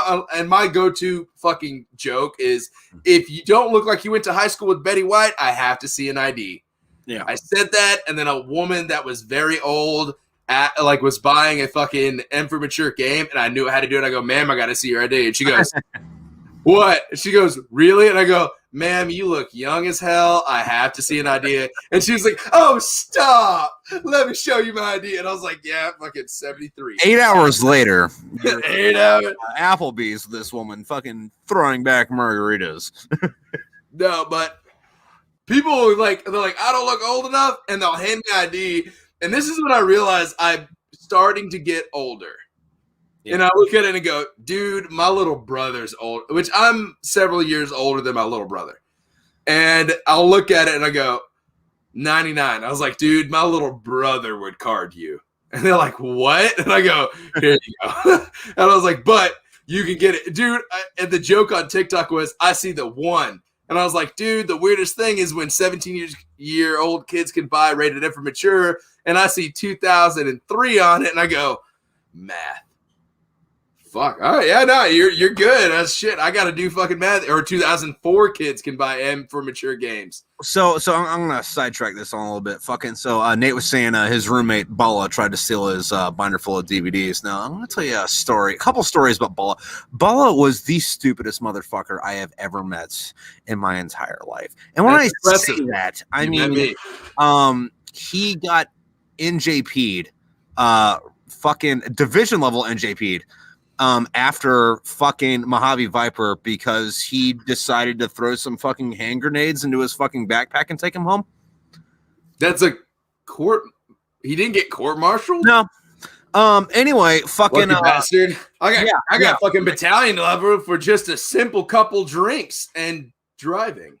Yeah, well, I mean, but like this dumb bitch, right, would do shit like when we were at division, like we had showers at the fucking building, so like we didn't have to go back to the barracks to fucking take a shower after PT.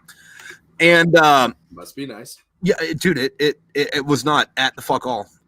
Because that means shenanigans, which means like fucking, hey, listen, we have this fucking I don't know where the fuck they got this tub full of ice, but they just like poured on you while you're taking a fucking shower.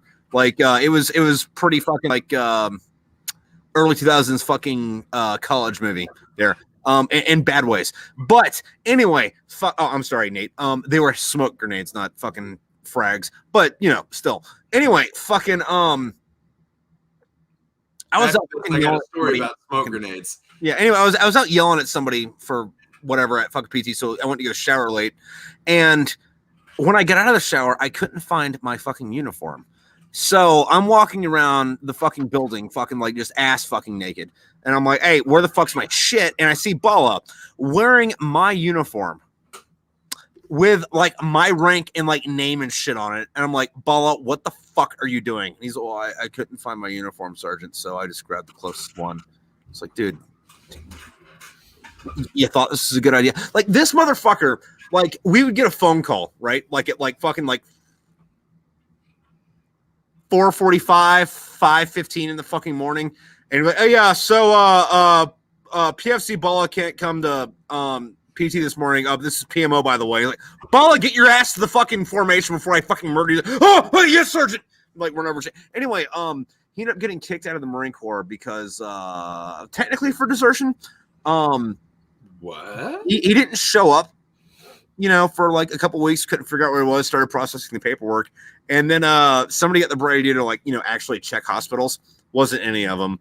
A couple weeks later, turns out he was in fucking county fucking jail, but under a fucking fake name. And they just like figured out what his name was like after he'd been there for fucking 3 weeks. Like, oh yeah, hey, First Martiv, we got one of your dudes. So they served him his separation fucking paperwork while he was in fucking county.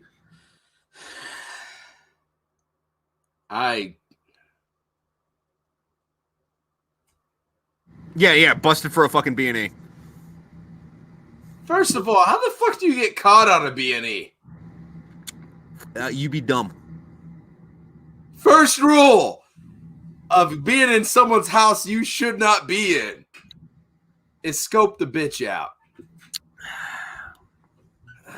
I've got arguments on. Ooh. I've got some people like that I have stories of, but one of which was you know what? I'm not going to get in this fucking tangent. I'm not going to relive this fucking anger. I'm better than that. I'm not really, but I don't. You know what I love about that is like every time someone says I'm better than this, or when someone's like, hey, stop doing that, you're better than that. It's like, hold on. If you are better than this, would you have fucking did what you just did?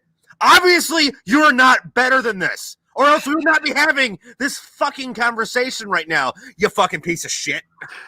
Dude, I've had those guys.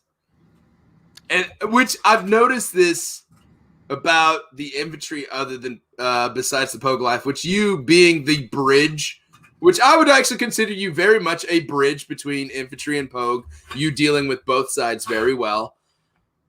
The infantry has a really good habit of not only weeding out those, turning them into essentials. Basically, the PFC that would do that, they give a fucking saw to, and somehow he's a fucking good Marine. Or we have his ass in an armory where he can't fucking be around us anymore. One or the other. The infantry does have a good relationship with, if you're that trash, we either find where you're good at, and that's all you'll ever be. You'll never be a corporal. You'll be the senior lance corporal to 16 grand boots. Yeah. Or you're in the armory and no one fucking talks to you anymore. And that's it. That's that. But I've noticed this about the Pogue side, which here's one thing I've definitely said. I kind of dislike the term Pogue. As a grunt, everyone's like, well, they're not grunts. I was like, dude, my cousin's the Air Force. He puts bombs on planes and bombs on it makes sense if you look at it from a non-derogatory point of view. Yeah. I mean, like you can use those words. They're not derogatory. Grunt infantry, not grunt, whatever. And have I given you my hierarchy for like what I think the Marine Corps is? No, actually, I'm ready to hear it. There's 5 types of Marines, right? You have grunts. You have your infantry, right? Enough said. You have your combat pokes, guys who are not O3s, however, they do shit. Corpsmen, artillery guys, tankers. Well, not tankers and artilleries anymore, but back when we were in. Then you have your fucking pokes. Your admin, your supply, fucking most of combat camera, fucking this, that, and whatever. Fourth one, most of combat camera. Great Tripp. Most of combat camera. Then you have your air wing guys who, while they're not doing anything inherently dangerous, they have 18-hour work days. They don't get fucking breaks. They are overworked, fucking undersexed, and over every level just fucking not paid, undersexed. Yes. And then you have your fucking MPs. Yeah. And those are my 5 types of Marines. I like it. I definitely like it. It was just really funny because I remember when I was freshly Senior Lance Corporal Pickle, thinking I was the hottest shit that just came out of Afghanistan, even though I was a bitch and I should have known it. Well, everyone's got a cooler story than you. It doesn't matter who the fuck you are. Someone did some cooler shit. Like even Chesty Puller, fucking Smedley Butler, fucking rolls up and is like, "Oh, okay, all right." Yeah, well, get fucking packing, bud. No, I remember because I had these junior Marines that were talking hardcore shit about supply guys, and I go, look, there's supply guys that are harder than me, and they're like, what, fucking what?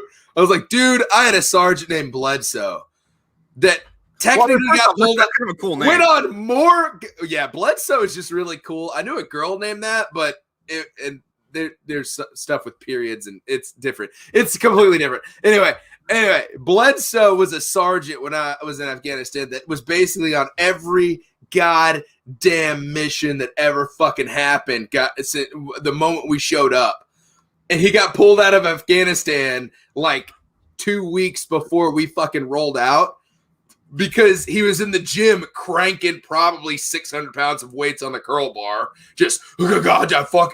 Because that was when Jack 3D and no one gave a fuck about steroids for some reason. Back when like Jack 3D was like not illegal as fuck, but should have been illegal as fuck. Wait, hold on. I'm waiting for you to bring your fucking jack off 3D. I hope to God that like somewhere in your house you're storing a fucking bottle of the original shit where it's like not C4 as in the fucking pre-workout, but C4 as in the fucking plastic explosive that you're just fucking. Why the fuck do you have that and where did you get it? It cost quite a bit of money, but the shit fucks me up in the gym. And sadly right now it's just sitting. It's almost still full. Because I got to get another back surgery before I can go back to the gym. But no, dude. I've had 5 back surgeries since Iraq, dude.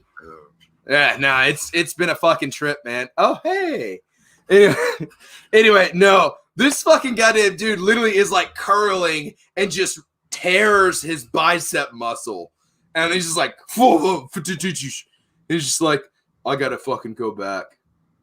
And like he goes out, he walks his ass with a torn. I'm not gonna lie, dude. I tore a muscle in my forearm, and I fucking was like, "Fuck!" and it hurt. This dude is just like, "I'm gonna walk to the fucking med tech, this or whatever," and he just goes there, just like, "Yeah, no, I'm fucked." And they're just like, "Yeah, we can't help you, and we're about to roll out anyway, so we're sending you to Bastion, and Bastion's gonna send you to the U.S." Yeah, and like injuries are weird because like everyone takes them fucking differently, and like fucking it's kind of impossible to fucking predict how someone's gonna react. Like my both these happened on my first deployment. Like there was a dude who was sharpening his K-bar for whatever reason. I don't know what the fuck. I'm sorry, his bayonet. I don't fucking know why. I guess he was bored. You get bored, you do shit, but he accidentally stabbed himself in the fucking calf, right? Like not deep, just like little, like that much of a bayonet in the fucking calf. Cried like a fucking bitch, right? And it was like, oh, well, I mean, you did stab yourself, so like, I'm not gonna judge you on that. There was another dude fucking got blown up for an IED. No, like, missing anything, but he knocked all of his teeth out, like, up fucking, I don't know what the fuck happened, knocked all his fucking teeth out, fucking runs out of the fucking truck and just, like, starts pointing at the fucking hole in the ground and screaming at it, and it's like, okay, so this dude with no teeth is fucking screaming at a hole in the ground. I'm not gonna ever fuck with that person. I'm never gonna see him again, but I don't ever want to fuck with that person because he got all of his fucking teeth knocked out, and his immediate response was to try to find a hole in the ground. I'm good. Yeah. No, I've met some weird shit when I was a kid. Actually, not even that. I'm trying to find a better story. I hate stories that make me sound cool. Do you? Yeah, but at the same time, like, dude, we're on public access fucking television. Like, that's our job right now. All right. So when I was a kid, Listen, right now, for the sake of conversation, you and I are the coolest motherfuckers on the planet, and let's act like it for a bit. So when I was a kid, I got shot in my leg with a 22. Ouch. As a kid, I thought it was the worst thing in the world, but I was terrified of what would happen because I got shot. So therefore, I just sucked it up, had the bullet pulled, and then stitched up and in a house. And I fucking lived through it. I still got the scar to fucking prove it because no one knows how to pull it bullet like a doctor ever. I definitely do. Oh, hold on. Why'd you pull your thing? Oh, left, right. Yeah, no, it bothered me because volume knob over here. Yeah. But no, besides that, I had a buddy that we were sparring with. I swear to God, I dislocated his fucking jaw. He just goes, whop! And like literally just fucking checks it back in place. And I've had my nose broken so many times. If someone's like, I broke Pickle's nose, just know for a fact right now, I've had it broken so many times. It's like I stopped. It's like cool. Take a number. Yeah, take a fucking number. I stopped counting at 7. Yeah. And like, and he just turns and we were just sparring Muay Thai, and it was a little bit tougher than most fucking sparring sessions because that's how he rolled, and I knew that going into it. I dislocated his jaw. I dropped my guard, like, oh fuck, are you good? Whop, wham! It just, and I'm just like, oh, and dude, everything swelled. My top lip was like, just swollen out. After by 4 hours later, I was like, fuck, my eyes were blackened. He was like, I got you good, man. And I was like, dude. Yeah, you got me, man. You got me. Fuck you. But at the same time, he was the guy training me. So yeah. I was like, I kicked him once, and I thought I pulled a full Anderson Silva and shattered my fucking shin. Like 4 weeks later, which I don't know if I ever fractured my shin. I have no fucking clue. All I know is it hurt so bad to walk on, but I knew that if I went back to work the next morning saying, my shin hurts, they'd be like, you're being a bitch. Because that was the Marine Corps. They're like, go to medical for everything, but if you go to medical, we hate you. You fucking bitch. Which is really funny because when I went there and they're like, you're being a pussy for your back pain. Everyone has back pain. And I was like, I have a tumor. And they're like, oh. Stop being a bitch that has a tumor. Yeah, no, so I went down to fucking Fort Bragg to do the fucking PsyOps course down at the JFK fucking Special Warfare Center, right? And it's like 4 Marines and a bunch of fucking Army dudes. And we're at their range, and the way they do the range is everything's 33 yards away, and the target just gets smaller to simulate distance. But we're all fucking shooting, and my friend Bill, I'm just gonna say Bill, not whatever. He's like, God damn, my knee hurts. Looks down, he's bleeding out of his fucking knee. He's like, oh, I guess I cut a ricochet. I don't know what the fuck's up with that. So he goes back to the fucking the fucking medical dudes. Hey, I think I cut a ricochet or something. And instead of calling ceasefire, because someone gets shot, you're supposed to call, I don't know, ceasefire. They'll say, oh yeah, no, we're just gonna wrap some gauze around it and call it good. You don't need a stitch or anything. There's not a whatever. Anyway, fucking a couple of weeks later, fucking might have been a month later, fucking because Fort Bragg and Quantico are right here. He goes home to see his fucking wife, and it's a long weekend, and while he's up there, he fucking goes to the fucking Naval Hospital. Go there and says, hey, listen, my knee really hurts. Can you guys look at it? Naval Hospital looks at it. Yeah, you have a bullet in your fucking knee. He's like, oh, huh. Interesting. And we don't hear the story until he comes back on Monday, and he's got the little medical fucking jar thing. He's like, hey guys, look what I got. He's like, what is that? Naval Hospital Quantico. They let him keep it? Yeah. He's that's what is this? So many fucking, that's against everything. They can't do that, but that's awesome. Anyway, fucking, we're like, what is this from? Hey, remember when I was at the range and I thought I got shot in the kneecap, and I went back to medical and was like, hey, my knee hurts. And they just told me to go back. And then he finished the fucking course of fire. He's like, yeah, it turns out I got shot in the fucking knee.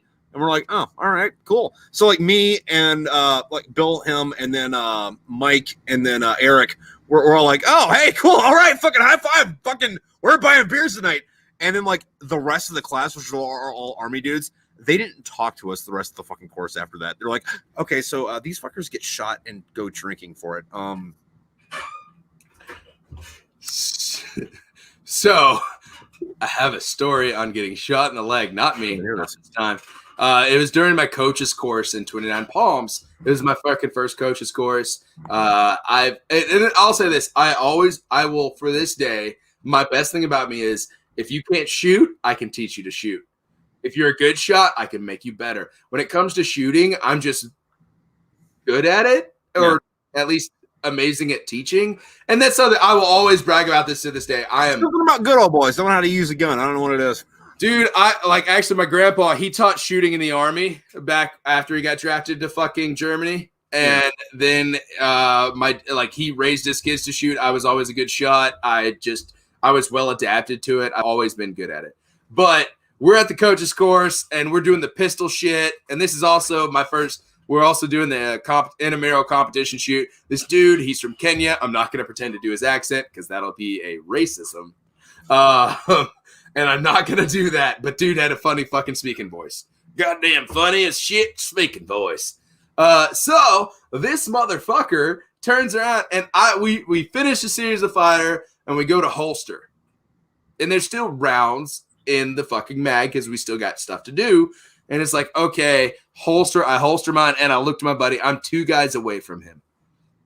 And I turn and I look and I was like, I say something to my buddy, go, I bet you I hit all black or some stupid shit because I was cocky as fuck back in the day. Yeah. And I turn and I see him because he's the only guy that still had his gun out and he was still holstering. And I was like, what the fuck is he doing? And I don't know why it didn't register that his hand was still gripped. His finger was still on the trigger. And he holsters on fire, finger on the trigger. So his finger catches the holster and squeezes. Shoots down his leg, into his foot, and into the ground. Poof! Wham! And I'm like, shit! And like it registered. I was like, this dude just shot himself in the fucking leg. And he just pulls it up and looks at the guy next to me, which is the guy in front of me. And he goes, I'm going to do a British accent on accident, but I shot myself. And he's just, I'm like, what the fuck? Dude, I start laughing because I'm like, this fucker just shot himself. And it's funny as shit because I'm like, this dumbass. I didn't think about the gravity of the situation. Obviously. Yeah. And he's just like, boom, I shot myself. And then the fucking everyone forgets the fucking brevity code for it. And instead of going, it was red blanket. We have a real life cherry picker. They're like, red dawn, red carpet. Everyone's screaming red something with fabric, and it's fucking hilarious. There's one dude that Wolverines! And they're just like, get off the range. And dude, I had a moment where I was still standing there where I was like, I need to help him because he's an idiot. But my code is on the range is if you shoot someone else, I'll help them. If you shoot yourself, you're a fucking idiot and you're on your own. Which is a reasonable response. Especially, we're not in fucking boot camp. Therefore, this isn't your first time with a fucking gun, you idiot. So he goes and he's like, the corpsman runs up and he goes, oh shit, man, oh shit. And I'm like, this corpsman doesn't know what he's doing. So I start walking forward. And I'm pretty sure there was other people walking forward at that point. Like, oh, this corpsman's an idiot. And then someone grabs me and starts dragging me off the fucking range. Because I'm about to walk up to this guy, slap him, and then fucking put a simple tourniquet is all he fucking needed, and then get him to the hospital. Yeah. Which, it's 29 Palms range. This is a fucking 5-minute drive. So I get dragged off. So after that, like everyone's in the smoke pit. I'm slamming down cigarettes and fucking Red Bulls because we didn't have Rippets at the time. And it was like me and all the infantry guys, which we had us, like me and like 2 guys from 2-7, a couple guys from fucking 1-7, and we had some some guys from the Gunners Cadre, and love those guys. One of my best boys is from there. And we had some other grunts just, sporadically spaced around there. And we're cracking jokes. We're like, oh, motherfucker, goddamn fucking bullet. Do we all get fucking purple hearts if you shoot yourself? I got PTSD, motherfuckers. Where's my lifetime paycheck? making jokes as it is fucking funny. The guy's obviously okay. Like, he's getting treatment. He's going to live. We can make jokes. All the pogues, the fucking pogues, as you would call them, are having panic attacks because this is a serious moment. And even though they weren't there for it. Yeah, like me and probably 10 people were looking at him when he shot himself. Everyone else ran off, and we're like, dudes, it's cool. And then I get fucking cited, which I say cited as in I had a complaint filed against me during my fucking coach's course, because every time I holstered my pistol, it goes, my finger is off the trigger and it is on safe. Click. And people are like, stop doing that. It's not funny. I go, hey, well, fucking hilarious. You know what happens when you don't say this shit? I was like, seriously, I'm helping y'all know not how to fuck up.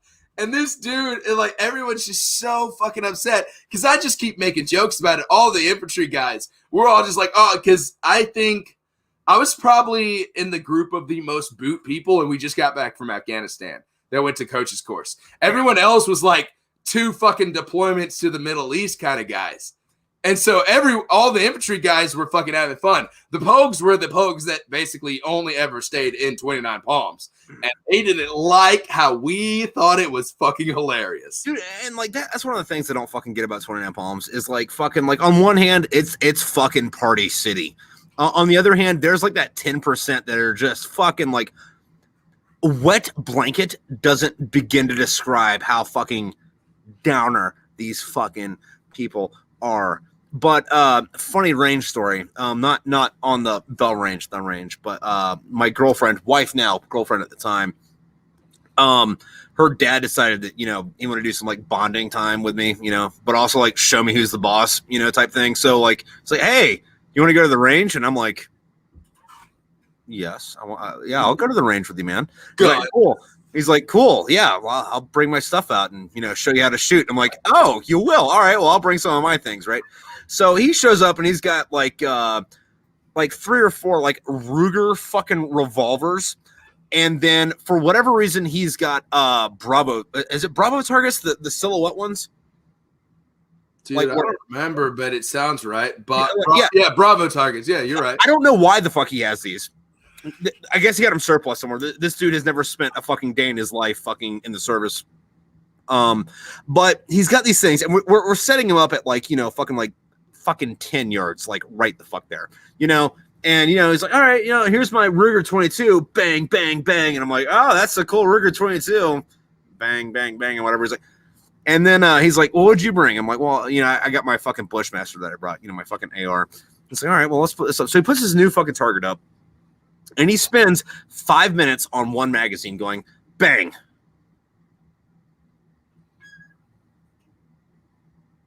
Bang.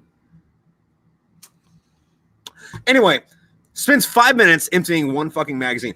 Peppers the fucking target. Like, it looks like somebody shot it with a fucking shotgun, right? And we go up there, and he's like, takes his marker and goes, yeah, hit it here. Yeah, I guess I did pretty all right.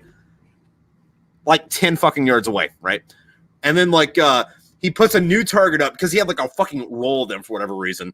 We get back there, he, like, hands me the fucking rifle, and he goes, I guess you're going to show us how it's done, right? I'm like, yeah, sure. So I slap a mag in, just like, brrr! My shot group's, like, fucking this fucking big. He's like, you fucking smart ass. I'm like, well, I mean. Don't bring me into my environment. You will get. You brought me to the range to, like, show, fucking do some bonding, right? Fucking, what was all that fucking talk you had fucking 3 hours ago? What's up with that, Craig? And he's like, we're going to this bar and get drunk. I'm like, all right, man, you're buying. He's like, yeah, I'm buying fucking. Dude, me and my dad. He's a really good dude, but. Dude, see, it's really a contrast into who you fucking live with and what you're from. It's my dad. He's a veteran, Air Force veteran, but back in the day when it was a little bit tougher than it is now, but still, I give my dad shit.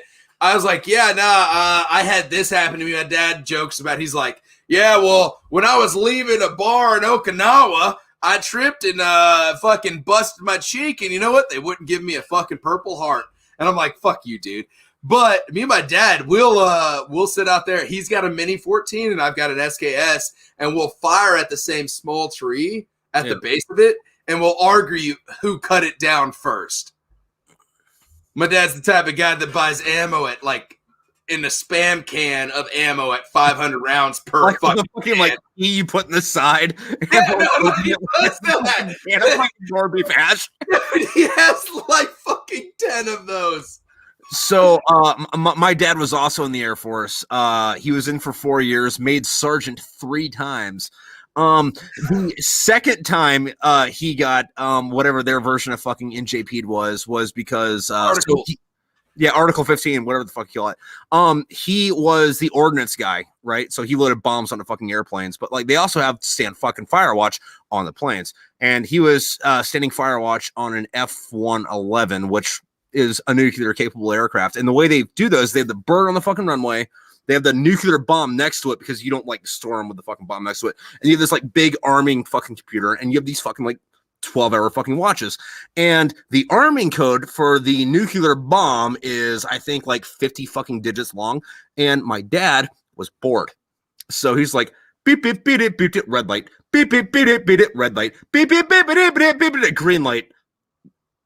Green light, green light, green light. And the way he tells the story is there was exactly a quarter of a second between green light and his face was in the pavement and he was getting kicked. And then he spent the next 3 days in a fucking dungeon getting the shit kicked out of him with people demanding to know where he got the fucking codes. He's like, I was just bored on Firewatch. I don't know. Stop hitting me. So my dad, he was a machinist in the Air Force. Yeah. So most of their drills were... The Air Force is hard because... yeah. Listen, like I will talk all the shit all day and night about the Air Force now.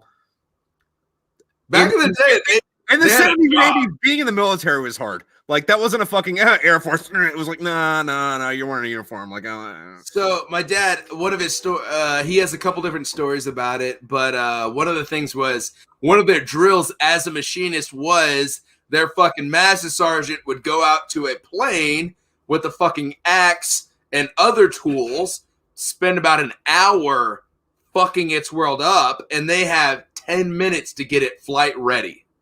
Nice. That was the thing. But in that, they would have these drills in the middle of the things are going bad drills. Yeah, but that's good training, though. That's good training. My dad was like, yeah, no. So if you showed up on things are going bad without the proper PPE, all of a sudden MPs would have your shit in the fucking pavement, which would be the fucking flight line, which was like 170 degrees because planes are taking off and flames are hot. And the sun does hit the fucking pavement. They're asking you, what is on Whiskey Mountain? You got to go fucking Mount Rushmore, Studebaker, fucking blah, blah, blah, whatever the fuck goddamn code. And if you didn't say it right, you get a boot to the face and it goes, what is on Whiskey Mountain? Second Bravo fucking answered. You're going, fuck, I only memorized the first answer because I didn't think I'd make it to second answer time.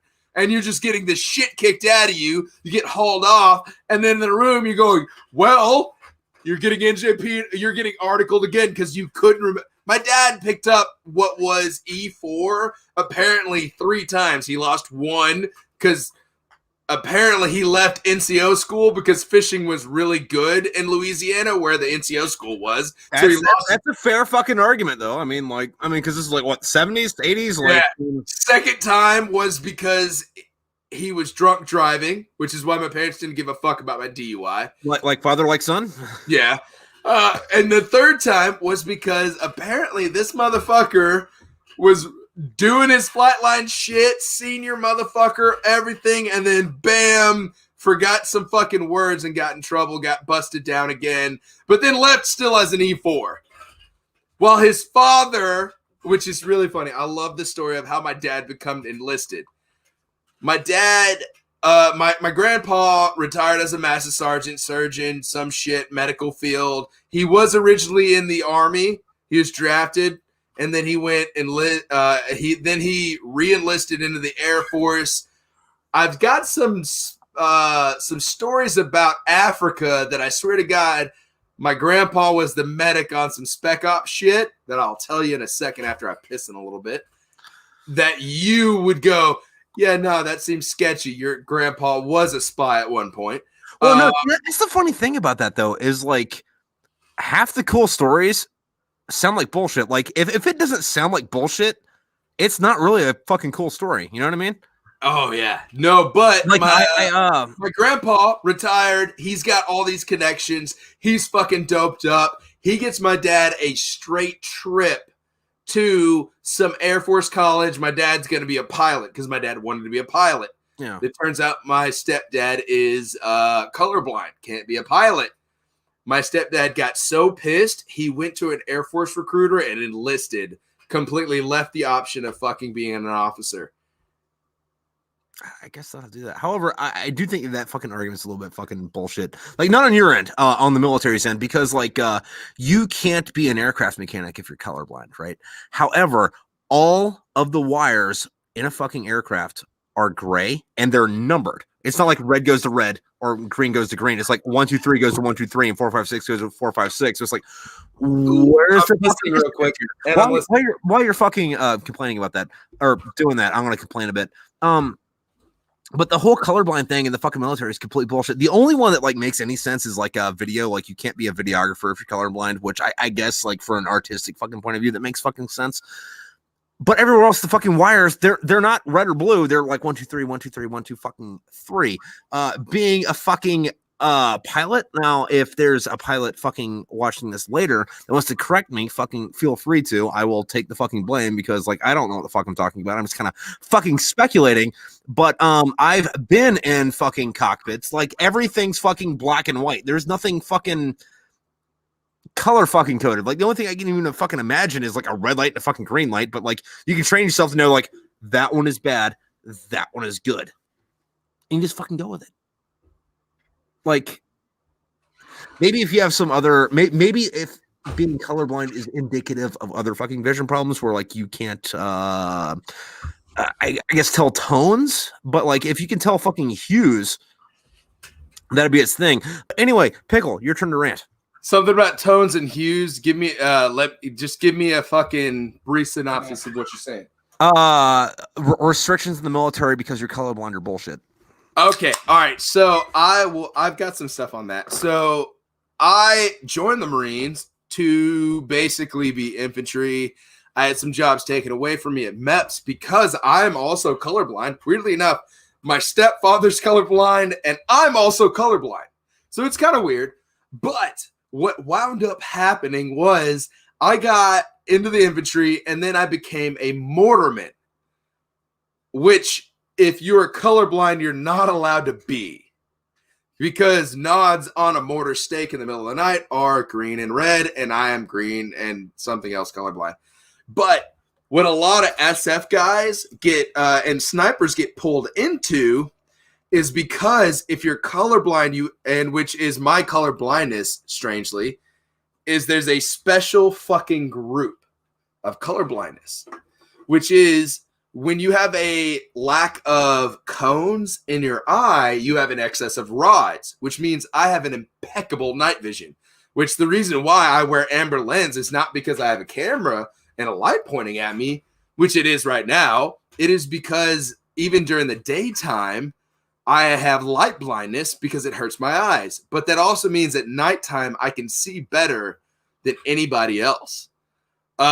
So Tripp, even with all your expertise, and you throw out my fucking infantry expertise, if me and you met in some dark woods, I would not be a good person to meet because I can see in the wood. I can see at nighttime better than most people because see the flaw in your logic though is if you walk into a fair fight, you're already lost. And I don't walk into fair fights. Like either no, I'm gonna win before I show up, or it's like, yeah, no, I'm gonna get my ass beat if I do that. Let's not. Let's go. Let's. Hold on. You got any body armor on you? Because this will cut through it. Do you got evil Nazi super science protection? No. Well, there you go. All right, fair enough. You win, good sir. You win. But I promised you a story about my grandfather. Yes. All right. My grandfather has a lot of stories that in his older age, he has started to tell. which is something he didn't used to do back in the day. Which, when it comes to old people, if they tell the story the whole time, I assume it's bullshit. But in his age, he has let slip a few things. And this last story that he has told me, which, mind you, this is a story about my grandfather that is still alive who has a death certificate in Africa. All right. I've sparked some interest. So, my grandfather in Africa, and actually it was in Tripoli, weirdly enough. He, back in the day, after his time in fucking Germany, he was in Tripoli. He was on a post, and what I got from this fucking thing is they had a mission that they were also in civies for. And that's all I got out of that part. So something happened, they're in civies driving back to base in some old jalopy. Yeah. Mind you, he goes, we had 1 Tommy and 2 grease guns. Okay. All right. So he said that they were told that if they got stopped by the local cops, that they had to do anything and everything to not be stopped there. So him and apparently 6 other guys that were not from his unit are driving back to this Air Force base. He was the most senior and most experienced with medical trauma at the time. So he was their medic from the Air Force. So they're driving back, and they were all of a sudden there's a roadblock and some cars up ahead. And so the guy that he does not remember the name of, and he remembers everyone else's name apparently. Right. I'm gonna call him Mr. Lynch. Yeah. So Mr. Lynch tells them, point your guns out, spray the buildings, and then spray the roadblock. They do that, shower everyone. They fucking push, and they ram this car through 2 other cars, keep it down the road, pull into base, which the fucking base knew that there was gunfire. They recognized the car that left the base apparently 3 hours before. Uh-huh. This was a fucking 3-hour event, and he's never told me what happened beforehand, and he won't. I asked him, and he goes, "Oh, it was just something." Yeah. It's funny about like old people and like shit that happened. It's like they just like glance over it like it's not a big deal. But like the thing about that though is like what you have to keep in fucking perspective is like they've been alive for like 1,000 fucking years, and what you and I would consider a big deal because we've only been around here for like 30 of them. They're like, yeah, dude, I did that like 4 fucking times. So and the last time I did it, I was 60. So listen, you young punk, get off your shit. They hit the base, and they were basically told, go into this building. You're going to sleep in here tonight. Yeah. The next day, my grandpa got told he's not allowed to leave the building for 4 days. And then he was told, you have to sign a signature on your death warrant.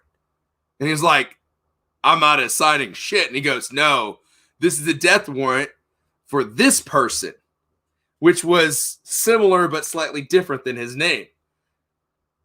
And then he signed a death warrant. They had a ceremony. And then he continued his time there. And then he left shortly after. And which is really funny because my dad had a look, like, mind you, this is being told around a campfire on the side of a slough, which if you're not from fucking the South, which is a swamp. We're on a slough. We were on a hunting trip. We were trying to kill some fucking deer and some hog. And my grandpa just tells this in this nonchalant, everyone is telling military stories, and he just threw his out there. And it was like, okay, yeah, no, this happened to me. I did this, and this happened, blah, blah, blah. And then my grandpa was like, oh, well, you know, it's time for fucking bed. And he goes to bed, and he wouldn't fucking comment on it the next day because he had been drinking. This is one of the few times in the last, like, 3 years that I saw my grandpa drinking because he has a heart condition, so he doesn't drink that much anymore. So my cousin, who is on leave from the Air Force, my dad, who was an Air Force guy, and me, we're all sitting there in the middle of the night, and I go, that sounds like Pop was in some serious shit, and we just got the tail end of it. And they're like, yeah. And then we tried talking to him the next day, wouldn't fucking talk about it. And honestly, to this day, which is really funny because he admitted there's a death certificate in Tripoli, Africa, that had his name on it in like the fucking late 50s. After he went with a group of guys, that one person was a complete stranger, everyone else were just this mismatched group of infantry guys. Yeah. And he won't tell us what happened beforehand. And dude, I'm just saying, my grandpa was the fucking medic on a goddamn fucking mission. I fucking hit one at that. Like some fucking like serious secret scroll, fuck you shit.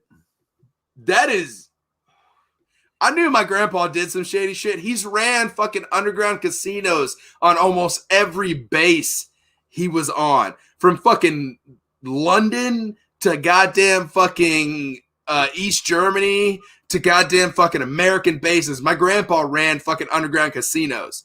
My grandpa fucking was in the middle of fucking bullshit patching up motherfuckers because at one point, from what I understand, at the very beginning of fucking Vietnam, he was an enlisted surgeon because they ran out of fucking surgeons in Vietnam.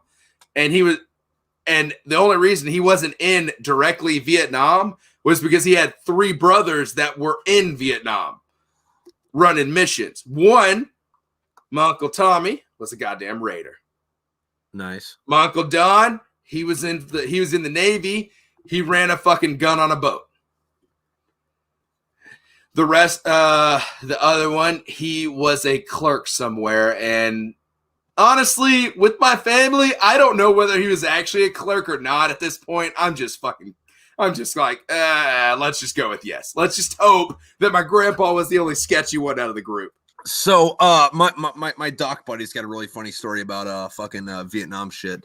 So, he ran into some trouble and got like court mandated fucking therapy that he had to go to. And he's fucking talking to this fucking therapist, and this therapist is like asking him fucking shit. And like Doc, his first deployment, he got to Ramadi a week after the massacre. Which you can imagine was fun. But anyway, fucking he's talking to this fucking therapist, and the therapist is probing him and all that. And Doc's like, well, man, why the fuck am I even talking to you? Like, you don't fucking know what's going on with me. Like, fuck you, you fucking piece of shit, fucking pogo. Very combative guy, right? Now to put this into a little more perspective, Doc's got a couple of Purple Hearts. I think 2 of them are from like IED blows up a fucking Humvee, and like he walks out of it and goes, "Oh, that really sucks, guys," right? And like everyone else is like fucking hamburger meat, and he's like, "Oh, okay, so got it." But anyway, this therapist fucking like shoots back at him. He's like, oh, me fucking poke. Okay, let me tell you my fucking story, right? So, I get fucking drafted. I go to fucking Vietnam. My entire fucking platoon minus 3 another fucking 3, besides me and 3 other dudes get fucking waxed. We get fucking resupplied. I get promoted to fucking platoon sergeant. We're walking around fucking the fucking Delta during our fucking shit. We get back from fucking Quezon, right? Which, by the way, I was Army. Not me. I'm telling the therapist story, but he's like, fucking, I was Army. The Army was at fucking Quezon too. It wasn't just fucking Marines. But afterwards, we go back to this fucking base, and I see this fucking Huey that's just getting sprayed out with a fucking hose because everyone inside of it got killed besides the fucking co-pilot. It's just full of fucking whole shit. And this colonel looks at me and goes, "You, are you any good at math?" And he goes, I did a little bit in college. And this colonel says, "Congratulations, you're a fucking pilot now. Get in the fucking bird."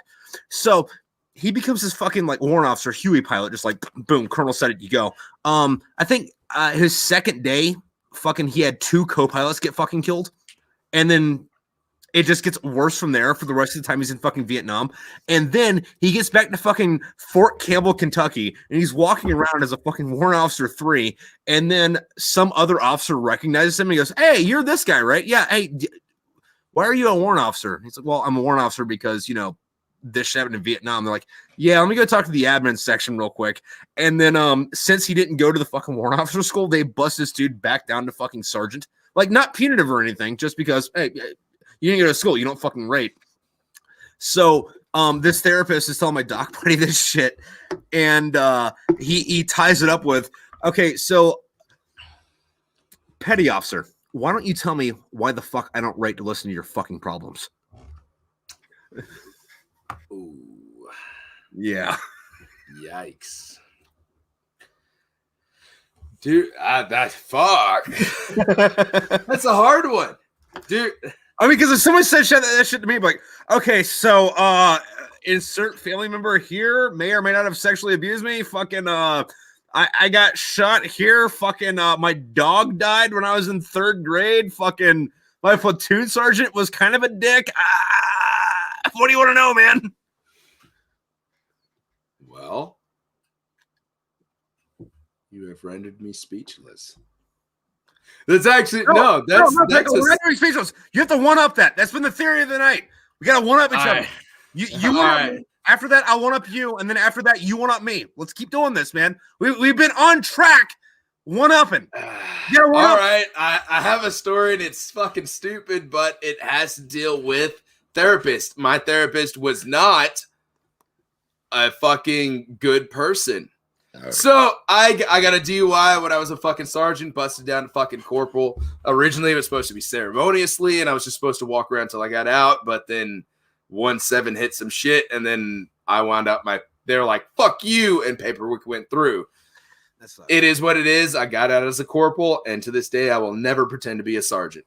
But I do have to say I'm very proud of making sergeant when I did. Because I convinced the entire fucking board to promote me to sergeant when I was non-rec by a gunner who was the biggest piece of shit in the world. But DUI happens. I have to go to outpatient rehab. Oof. Mind you, I actually was an alcoholic when I was a lance corporal in the early part of my corporal years. But then I fixed myself. I figured out what was going on with my life.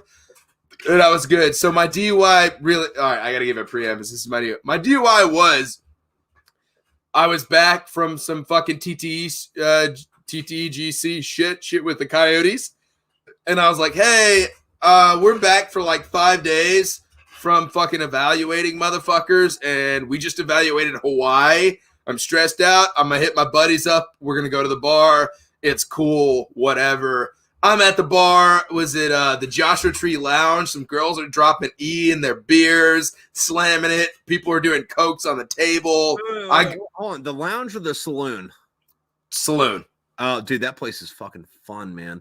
That good live music there. Yeah, they do, but some nights it's sketchy as a motherfucker. Mind you, at this point, Joshua Tree's fucking sketchy as shit. Like, that's half the fucking fun. Listen.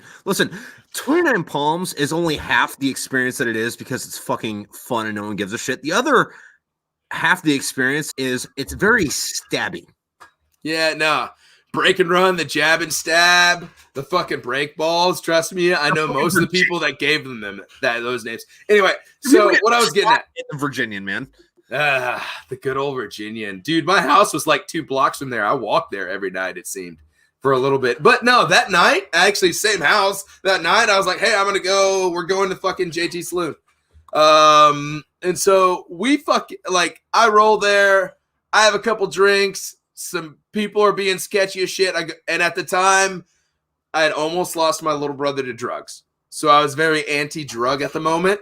Yeah. And I was like, hey, I'm dipping. Mind you, I had a little bit of a whiskey right before that. I was like, fuck this place. I was like, guys, I don't give a shit. I've been paying cash. I'm not even finishing my drink. People go, that's alcohol abuse. I go, I'm a fucking adult. I don't give a shit. I paid for it. I'll leave it here if I fucking alcohol. I teach you to fucking listen. There's a difference, all right? But I dipped out. The cop pulled me over, leaving the fucking bar, and he goes, blowing this. I didn't know law at that time, and I blew into it. It said that I was illegal. I was actually a .080, the illegal limit. If you let me wash my mouth out, I would have hit less. Yeah. But, I pay my fucking dues, and trust me, actually, last year I paid a little bit of that fine. Trust me, if you get a DUI, shit's expensive. I have to go to outpatient rehab before I get out. And I'm going to the therapist. And this one therapist, which is the one I get fucking stuck with, which anybody that knows me knows, I have a really weird memory of when people contradict themselves. I remember it. And this dude, he was prior enlisted and constantly saying things that didn't compute to his fucking spiel. One of his big things was, no one will ever understand you unless they've been like you. Because he wanted to appeal to the enlisted that was in this room, which was drug users and DUIs and shit like that. Yeah. I'm just soaking it up going, this motherfucker's full of goddamn shit. So this little motherfucker, he was like, oh, this, that, and the other. And he's throwing some fucking goddamn first year psych student bullshit at us. And one day I just catch it all and I'm just going, you know what? Fuck this. And I retort some of it back from the week prior. And I go, wait, no. And his biggest thing was the reason why he hated alcohol was because when he was a PFC back in the fucking 90s, he drank, got drunk, smeared the burrito he bought at a taco stand against the barracks wall, and passed out in his bed and realized he didn't want alcohol to control his life for the rest of his life. And then wanted to tell us that we had to find people. And so I fucking flipped it around. I was like, so you did this, but man, I fucking, like when I got back from Afghanistan, I was drinking every night just because two of my friends killed themselves. But you don't understand that shit. And I was throwing his shit back in his face.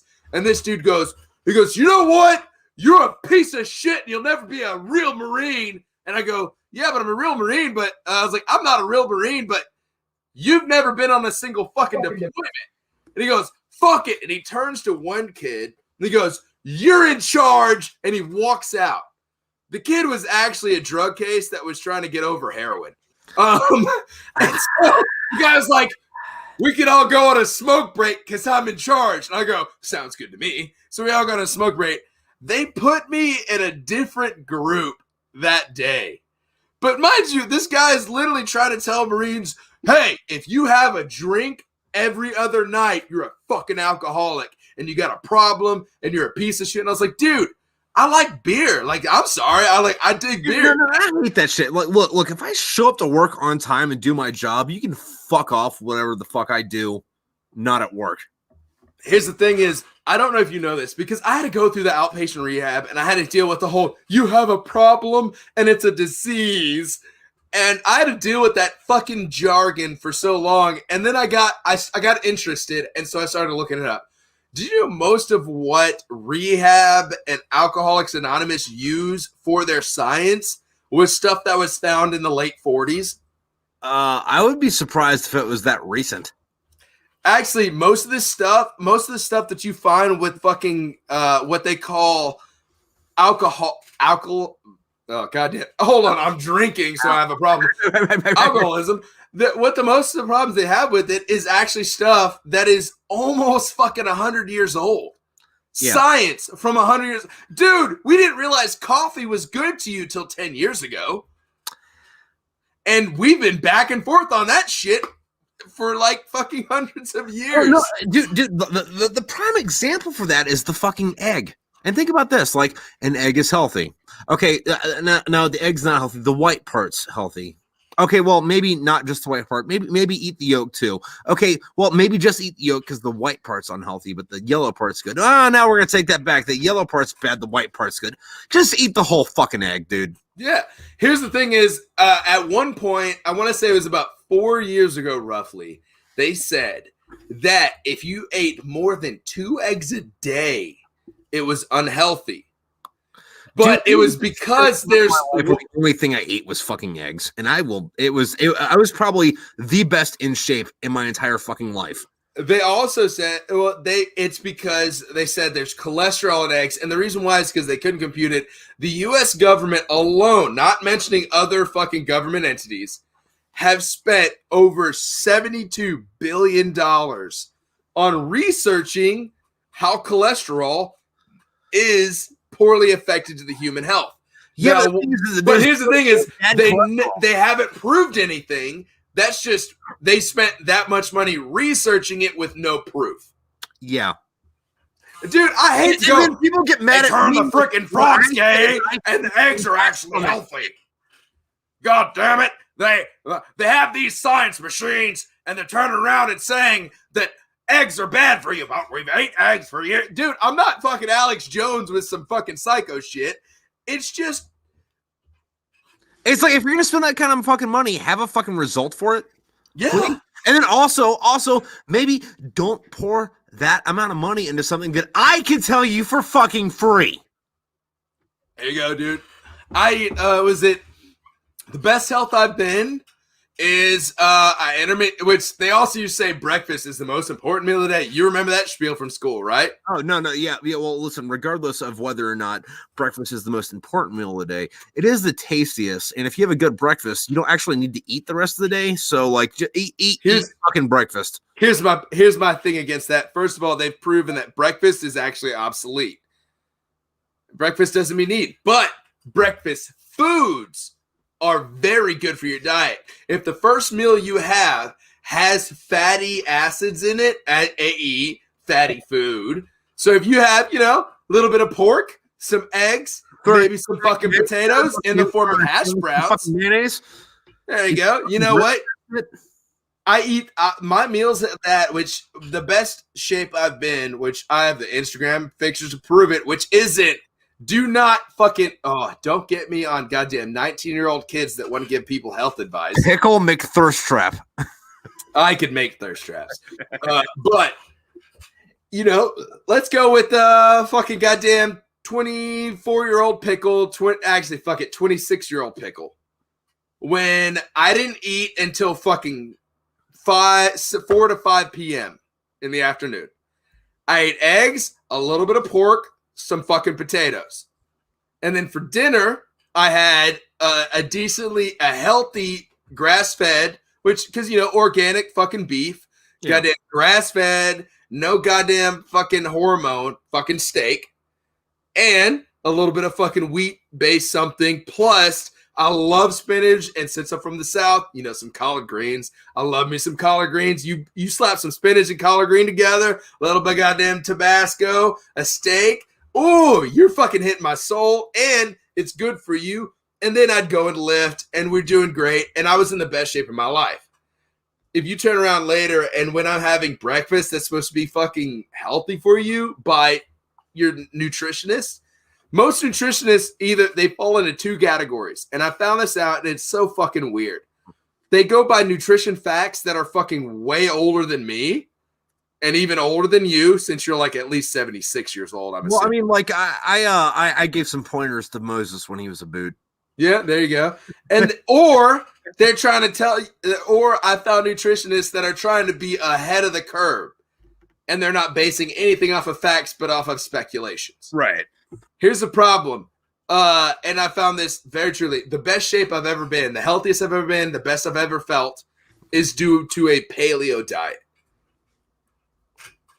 Normal meats, old school fucking veggies. Some potatoes, not russet potatoes, which trust me, as a Southerner, I love my russet potatoes. Right. But the thing with paleo, though, is a lot of the fucking tasty fucking Southern food you'd be eating anyway, whether or not you want to admit it, are fucking paleo. Yeah. Over easy fucking eggs, fucking ham, fucking goddamn fucking vegetables. But I do have to say, Southern diets do fucking prey on some of the cheaper foods. Yeah. So if you take the cheapest of the Southern diet out, you have a full paleo diet, which is why when you talk about the corn-fed, muscular Southern boy, you're like, why the fuck can he lift fucking 17 hay bales and then fucking fist fight 6 guys at the bar? Well, because his diet's a little bit different than yours, bud. He was just grown in a different fucking environment. Same reason why at 4-H, some cows are just looking better. Yeah, no, some of us were in ag class as a kid. Yeah, no, but like at the same time though, like if you want to get into the fucking paleo thing, like fucking like salmon and asparagus is fucking paleo, and On top of salmon and asparagus being delicious, if you're lifting all the time and all you're eating is fucking fish, you're gonna be leaned and fucking jacked as fuck. I gotta say this though. I went a full month. I try to do the what the fuck is that goddamn fish diet? Fuck. Basically, I lived off of fatty fish, rice, potatoes, and veggies. I'm not gonna lie, dude. I had a fucking goddamn 12-pack. I was at like 195 pounds with a 12-pack. I looked the best I've ever been, but I was weak as shit. I started throwing a little bit of pork and steak into it. I went down to like from fucking chiseled goddamn God Greek form to 6-pack and getting fucking traps and big, and I felt amazing. And then I started studying. That's when I started like wondering, what does genetics do to diets? Oh, and dude, genetics is great about that because like I can put on fucking weight like a motherfucker, like both good and bad. Like I'm kind of fat right now, but like if I fucking got a good gym that was fucking open, I'm not blaming you. I'm totally blaming the society that I fucking live in right now. But if I could get access to like more, because like all I have right now is like there's like Bowflex, like adjustable weights, and like the max weight's like 40 fucking pounds on each one. So it's like cool. My max deadlift right now is 80 pounds because that's the only thing I've been able to do for the last fucking year. But fucking when I was in 2'9", fucking I was deadlifting fucking 800 fucking pounds for fucking reps, and I wasn't skinny. Like I still had I had a good beer gut for being a Marine. So I have different body types. Oh, and I'm sorry. Levels but what I was going back to that is like I'm good peasant stock.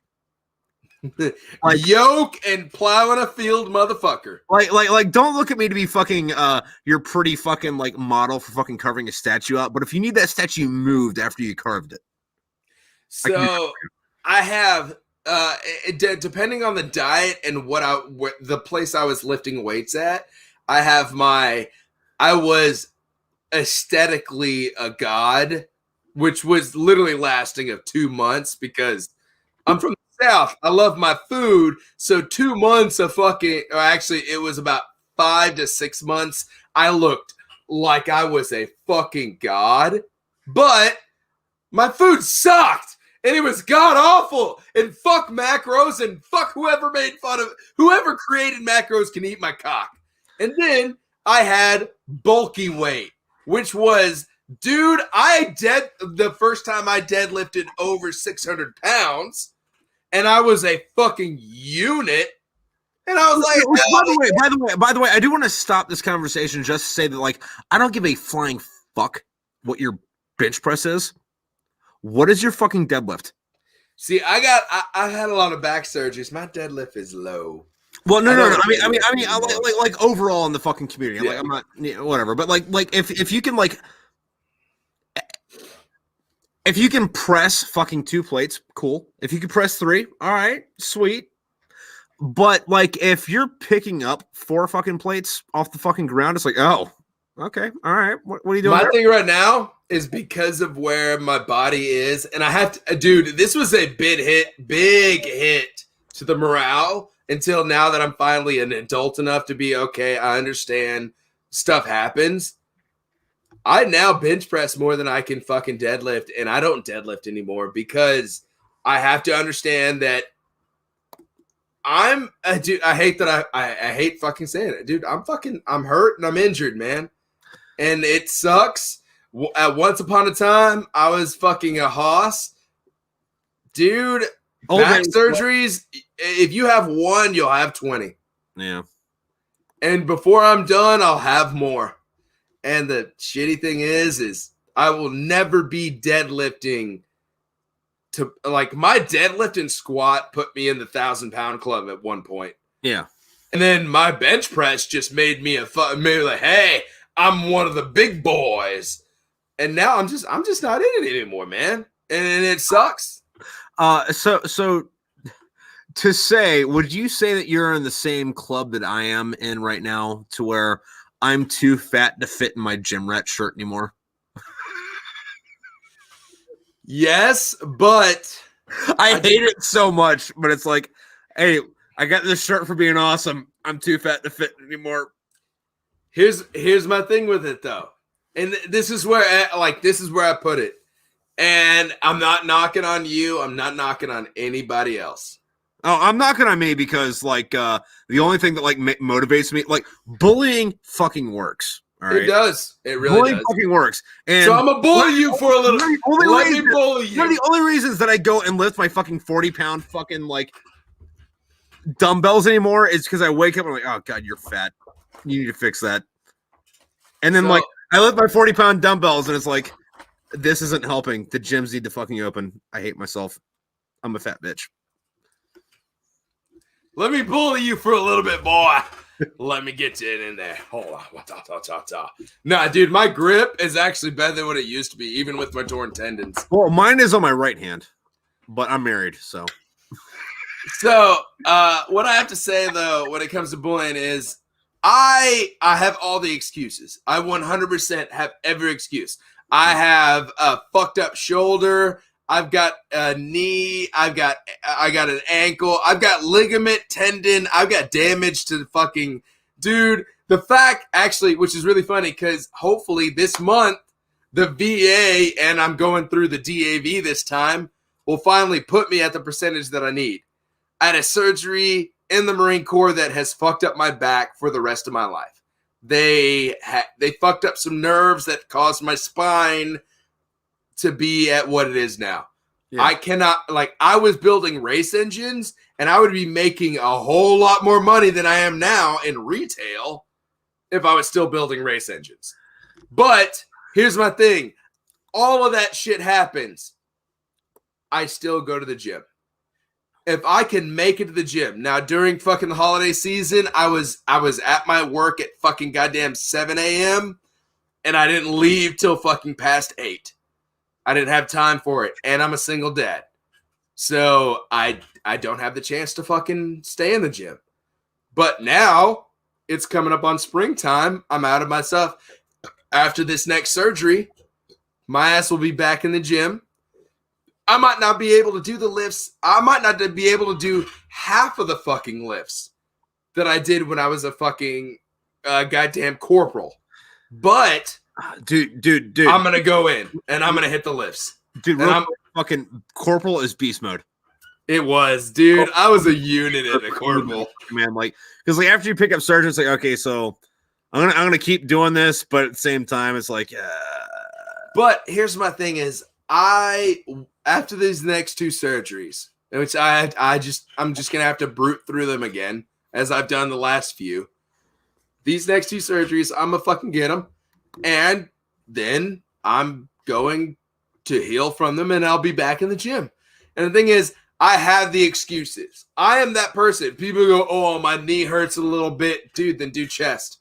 If your legs are fucked up, do your upper body. Well, no, there's a way around that. Your legs. You know, like what you're saying, like my ankles and knees are all fucked up, so like I can't do squats. And it's not a weight thing. It's like the ligaments like won't balance. Yeah, no, dude. Same here. Same. You just do deadlifts instead, which with your back thing is a little bit different. It's all fucking. Try Zercher squats. Actually, it puts the weights in a different fucking range. Where's that at? All right, so you have your front squats where you're like sitting right here. Yeah. And then you have your front squats where you're sitting right here. Uh-huh. Put the bar across in both of the bends of your elbow and put it here. So when you go down, it's offsetting the weight so where your back is both straight and your ankles and knees are both squared. And what it is, you go down. You can actually do a deadlift, come up, put it on your fucking legs, hook your arms, and then do a squat up. I'm going to have to try that in 3 years when COVID's over. Yeah, well, try it. I'm going to piss again. All right, you do that. I have to. While he's doing his thing, people, there are people watching. Fucking, you guys can fucking contribute to the comment section. We will respond to those. Oh, I had a point to make after this. I don't know what the fuck it was, but yeah. Don't get old and get fat. Like I know that might be something fucking coming from a fucking 33-year-old fucking American, and that is a very first world fucking problems fucking situation.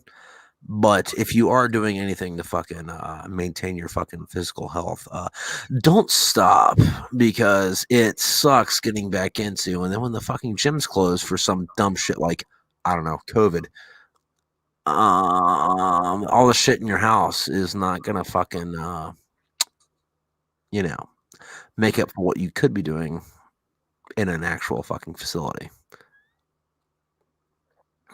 It is garbage. It's like, cool, you got what you got to do. Like, straight up, like, fucking my max bench right now is fucking 80 pounds, because that's all I got in the fucking house. It's fucking kind of shit. All right, I'm back. And welcome back. No, I ain't back. Gyms are open in Georgia. Well, yeah, so is fucking your cousin, but we don't do that. Hey, listen, look. If you get a really hot cousin, you should be able to fuck like one time. Goddamn, motherfucker, why go across the street when you can go across the hall? Sister's prime and ready. Anyway, do you need a piss? Maybe in a minute. All right. I got a few stories for if you need a piss. I gotta hold those stories in, because I do know sometimes you need a piss. It happens. It does fucking happen. But to tie this back to something else we were talking about earlier, fucking I used to work at a fucking movie theater, right? This is when I was in high school. My fucking dream job. It was kind of fun. But what we would do was there was two big advantages to this. Like the first one was that when movies came out, you had to test, the fucking film to like make sure they work. I don't know where movie theaters are now, because they were moving. Did you get a watch while they tested it? Well, I mean, yeah, but if you let me finish my story, we'll go to it. Yeah. But while I was there, and this is like 2000, like mid 2000s, they were moving away from actual film to digital, so it might be a little bit different. But like back in the day, you had to like test all the fucking like actual film. And to do that, you usually did it like in the morning or maybe late night the day before it came out. And, while you tested the film, it was like in an empty theater. And if you worked there, you got to watch the movies a day before it all came out. But that's my dream job. I'm just saying, you know me. Since we had the early nice projectors that were both film and digital, what we would do was we would plug fucking people's fucking Xboxes into them, and we'd play Halo 2 we do the fucking like LAN thing, but on the fucking movie projector. So it was like 4 people in each fucking theater playing fucking Halo. Watch. But the thing is, though, is when it's that big, it kind of fucking sucked, because we're playing fucking shit on a fucking Xbox 360. I don't fucking remember. Xbox One and Xbox 360. Yeah. Or not an Xbox One, but the Xbox original. Yeah. And then when it was like that fucking big, it's like, oh, cool. So I can see all the fucking pixels on this shit. I'm sorry. What the fuck did Nate say? I'm too lazy to go through them right now if I can't walk to the place. Too much effort. Tripp working at a movie theater explains his love of Last Action Hero. Okay, first off, that's a good movie. Hero is the greatest fucking movie ever made. Oh, and snide remark on fucking Stallone and Rambo. Oh shit! No. For those of you watching at home, I have the car and the fucking Jack Slater, and I can't show you on the thing, but it's got this. I'll buy it from you. How much you want for it? It clicks so you can like drive this way down the fucking thing. How much do you want for it? I will buy that motherfucker from you. I'm not joking, dude. Just hit me up later. I'll buy it. No. You're not gonna buy that from me. Do you know why you're not gonna buy that from me? Because A, I have it and it's mine. B, fucking they thought that movie was gonna be like the next fucking like big fucking movie, and made like millions and millions of fucking toys about this. And then the fucking movie flopped in the fucking theaters. Those toys, I bought that for like 20 fucking bucks on fucking eBay. You're not buying that for me, because you can buy it for yourself, and it's cheap. Is it? Oh, dude, I'm trust me, dude. Next time I am on your fucking podcast, if it is within fucking eBay shipping time, it will be at my house. Dude, no, they're cheaper than shit. Like, I got a bunch of Last Action Hero fucking toys just because like they made so fucking many of them that nobody fucking bought. Also, hey Jude, what's up? Hero car. The best thing about that, while you're Googling that, for those of you who haven't seen Last Action Hero, it was one of the greatest movies ever made because it was a parody movie. And it was a parody movie making fun of Arnold Schwarzenegger movies. But it starred Arnold Schwarzenegger. So it had him making fun of his own movies for 2 fucking hours. And it was goddamn golden. Like, they even did a thing where this I'll buy it for $90. I'll buy it for $100 right now, because actually, I'll tell you right now. The closest I've seen to it so far while scrolling, let's see, without the actual action figure, 120. What? Dude, I bought that for $30 like fucking 6 months ago. Like, there's no way it jumped up in price that much. But anyway, while I was looking at that, there's a scene in it where this kid is daydreaming. He's in class, and they're teaching Hamlet, and he has this fucking daydream about Hamlet, but it's Schwarzenegger playing Hamlet. But instead of being all like, "Oh, I don't want to do because I'm Hamlet," whatever, like it's like, something is rotten in the state of Denmark. And then fucking Schwarzenegger shows up with a fucking machine gun and fucking murders everybody. It's a fucking golden fucking movie. And if you haven't seen Last Action Hero, you need to fucking watch Last Action Hero. And dude, are you seriously having a problem finding a good one? Like, really? Dude. Fuck, now I'm questioning why I fucking opened the box. Dude, the box? 145. Shit. I can't find it other than that. That's the only one I can find. Well, we'll stalk it for a while. Maybe a cheap one will come up later. You gotta stalk shit on the internet because, like, I find a cartoon version of it from 1993 for like 40. Huh? Yeah, no, like seriously, I bought that for like $30 fucking, like not more than 6 months, maybe a year ago at the most. I have to look it up, dude. I'll fucking God, that's dude. You notice it's not on the wall anymore because it fell. Yeah. Oh, dude. Also, we have to go back to the Last Action Hero for a minute because there's a part where he's an undercover police officer and he's going into a building and this other cop's trying to stop him and he goes, "Have you ever wanted to be a farmer? Well, here's a couple of acres." And then he kicks this dude in the dick. I don't remember that, but it sounds like something that would happen in that fucking. Oh God, the kid has the movie ticket that puts him in the movies, and dude, I'm a movie, dude. You working in a movie theater? Fuck, I got. My fucking relative owned a movie theater, and just because the girls I would take to the movie theater, I was playing some under the fucking pants and blowjobbies. Apparently, I wasn't allowed at anymore. Oh, bullshit. Boo. Yeah, no, I saw every movie that came out in 2005 except for Memoirs of a Geisha. That's the only movie that I didn't see that came out in 2005. Dude,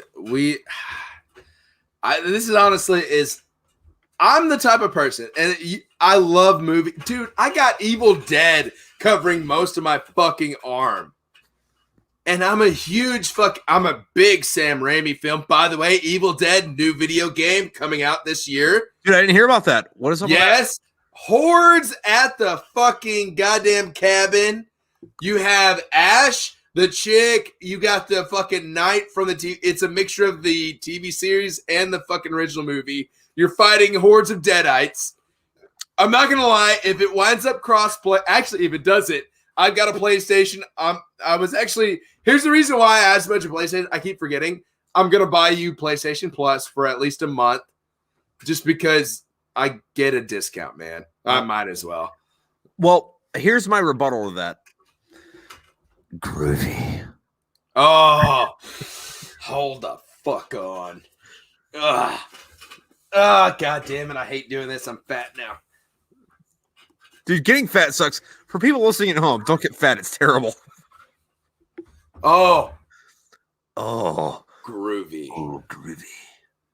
Yeah, no, dude, trust me. When it comes to fucking Ash versus the Evil Dead and, dude, Army of Darkness.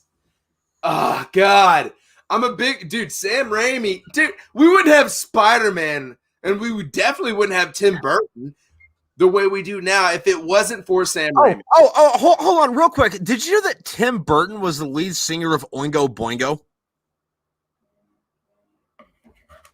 I'm gonna have to look that up. Are you fucking serious? I'm sorry.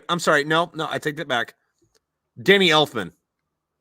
Danny Elfman was lead singer of Oingo Boingo, but Danny Elfman does most of the soundtracks for fucking Tim Burton.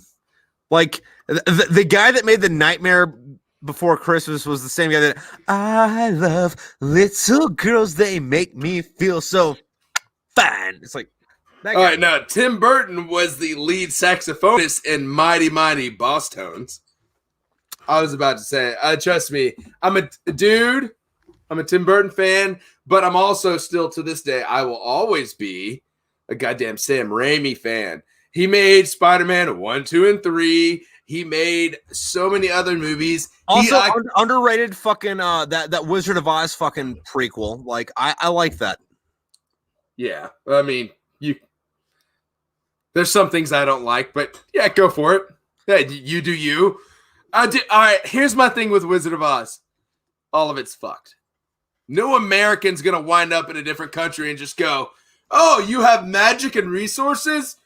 Let's try to get home. Now they're going to go, let's get home and then tell the fucking U.S. government, let's invade.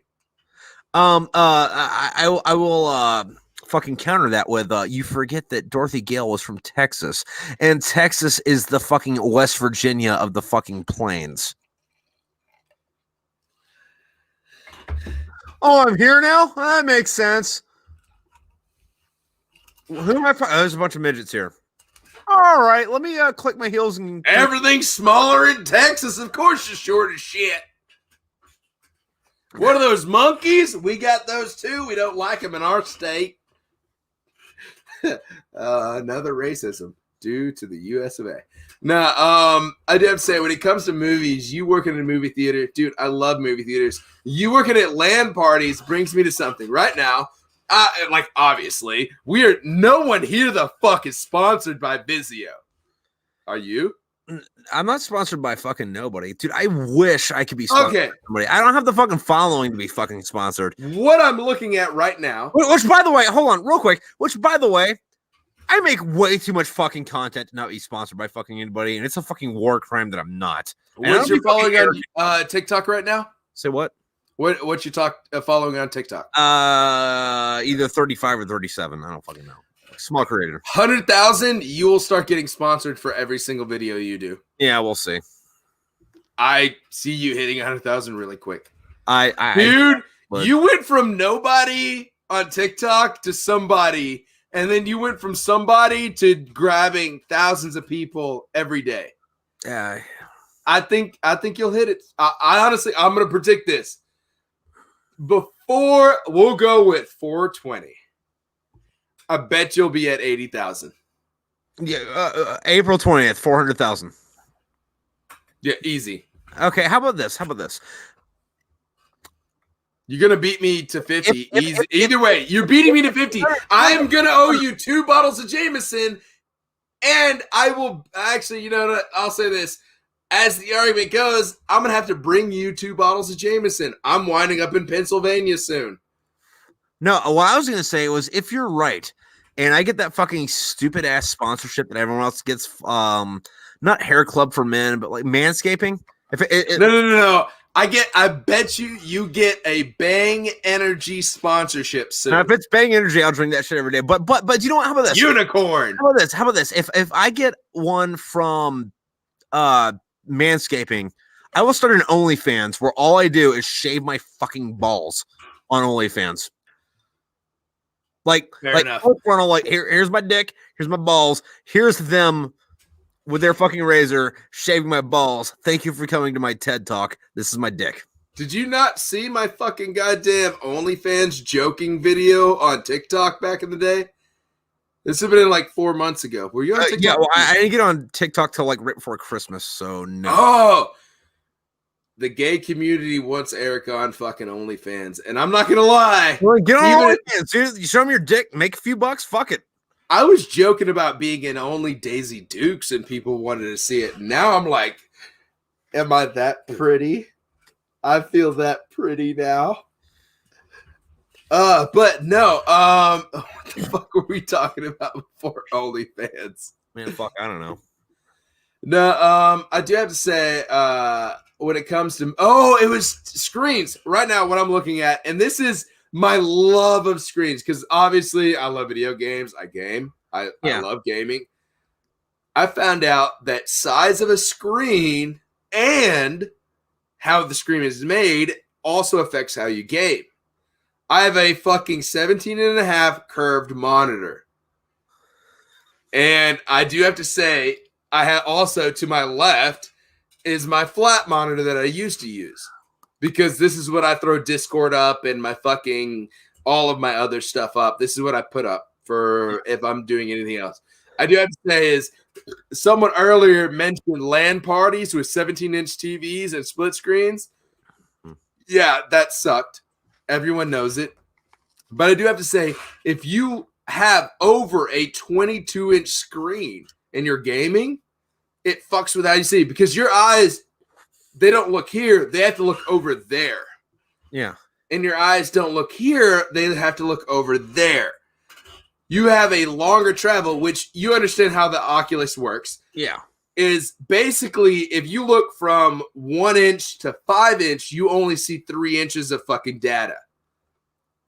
So you have to see everything has to be smaller and right there. And a curved screen means if I'm looking from here to there, my eyes don't have to focus from here to like from 15 inches to 15 and a half. My eyes now look 15 inches to 15 inches and all that data is recognized. So I do have to say, when it comes to gaming, 17-inch screens, or what I do is 17 and a half is perfect.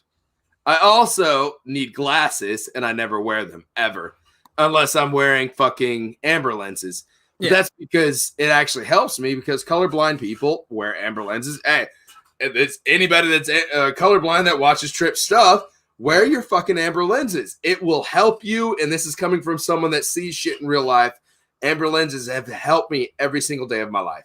And I'm not sponsored by anybody. These are fucking knockoff brands of what I actually wanted, which were some Ubisoft Allfather fucking amber lenses. And I couldn't find them because they sold out before I could order them. Yeah. All right. Well, hey, man, fucking, we're at the fucking 3-hour mark, and I kind of want people to listen to this shit. So, hey, thank you for being on this long. Oh, no problem, man. And I will catch you at a fucking later date. Fucking, you're one of the better people I have on fucking conversation shit. So, hey, to the north, to the south, to the whole damn nation, to the state that I love, the state of intoxication.